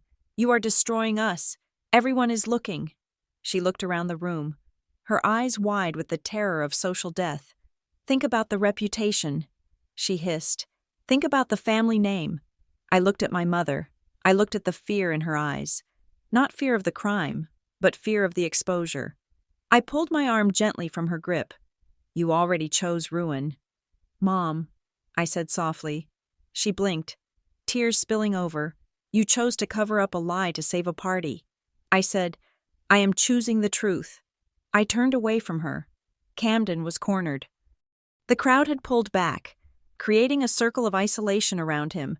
He looked wild. He looked dangerous. He saw me turning to leave. "You think you won?" he screamed. He pushed past a waiter, knocking a tray of champagne glasses to the floor. The crash of breaking crystal echoed like a gunshot. He marched toward the service exit, aiming for the hallway where the restrooms and coat check were located. He signaled for me to follow with a jerk of his head. A predator's invitation. I looked at Nina. She nodded. She had her phone out. I followed him into the corridor. It was quieter here, away from the music and the staring eyes. Camden spun around. He was breathing hard. His face flushed a mottled red. "You are dead," he whispered. He took a step toward me. "I'm going to sue you until you are living in a cardboard box," he said. "I am going to have your license revoked. I have friends on the police force. I have friends in the DA's office. I will plant drugs in your car. I will have your office raided. I will bury you so deep nobody will ever find you." I stood perfectly still. "Are you finished?" I asked. "No!" he shouted, his voice echoing off the tile walls. "I am just getting started. You humiliated me. You cost me millions. Do you know how much money was in this room? Do you know what I had lined up?" He slammed his hand against the wall. "I will ruin Sloan, too." He spat. "I will release those emails. I will make sure she never works in this town again. I will take the whole family down. Your father, your mother, everyone." I looked past him. Mr. Sterling and the compliance officer had followed us into the hallway. They were standing quietly by the door, witnessing everything. Camden didn't see them. He only saw me. "You are a small, sad little woman," Camden sneered. "And you made a mistake. You tried to play in the big leagues. I reached into my clutch. I pulled out a single piece of paper. It was a copy of the loan document. I didn't try to play. Camden, I said, I just kept score. I held up the paper. This is the promissory note to Ironwood Capital. I said, $200,000. Camden laughed. So what? Your father signed it. He is the one on the hook. Not me. That is the beauty of it. I nodded. Yes, I said. He signed it. But look at page 4. I flipped the paper. The witness signature. I said. Camden frowned. What about it? It is dated March 12th. I said. My father was in London on March 12th. I checked his passport. I checked the flight logs. Camden went still. He didn't sign this in front of a notary. I said, you forged the witness attestation, and you used the Mitchell family contact list, my father's private client list, to solicit the funds for the shell companies. I took a step closer. That is identity theft. Camden, that is wire fraud. That is 20 years in federal prison. And because you used the foundation's email server to send the solicitation, it is also racketeering. Camden's face went the color of ash. Gordon's signature is real, he whispered, but the context was fraud. I said, and now, the board knows. I gestured behind him. Camden turned slowly. He saw Mr. Sterling. He saw the security guards. Mr. Sterling looked at Camden with icy contempt. Mr. Hale, Sterling said, I think you should leave the premises. The police are on their way to collect the foundation's servers. Camden looked at me one last time. There was no charm left, no anger, just the hollow, dead look of a man who realized the game was over. He straightened his jacket. He smoothed his tie. Fine, he said. He walked past me, bumping my shoulder hard. He walked past Mr. Sterling. He pushed through the service doors into the cold night, slipping away before the sirens could arrive. He was running, but he wouldn't get far. I walked back into the ballroom. The party was dead. The music had stopped. People were retrieving their coats, murmuring, checking their phones. I saw my father sitting on a velvet bench near the entrance. He had his head in his hands. Elaine was standing over him, weeping silently. I didn't go to them. There was nothing I could say that would fix the silence between us. They had chosen their side, and they had lost. I saw Sloane. She was standing by the door with Nina. She had taken off the veil and was holding it in her hand like a surrender flag. I walked over to her. Ready? I asked. Sloane nodded. She looked exhausted, but she looked free. Let's go, she said. We walked out of the conservatory, into the crisp night air. The snow had started to fall harder, covering the expensive cars and the manicured grounds in a blanket of white. I looked at the road ahead. Camden would retaliate. He would try to hide the money. He would try to smear us in the press. The lawsuit from Ironwood would still come for my father. The scandal would still hit the papers.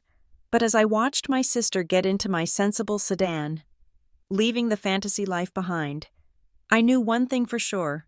We were awake now, and we were driving home. Author's note. Thank you so much for listening to The Engagement Audit. Writing Brooklyn's journey from the overlooked sister to the architect of her own justice has been an intense ride, and I hope you felt every beat of that tension. I would love to know, where in the world are you listening from? Drop your city or country in the comments below. It is always fascinating to see how far these stories travel. If you enjoyed this story and want more tales of betrayal, justice, and the dark side of human nature, please make sure to subscribe to Revenge Stories. I have many more secrets to uncover with you. Until next time, keep your eyes open. You never know who is watching.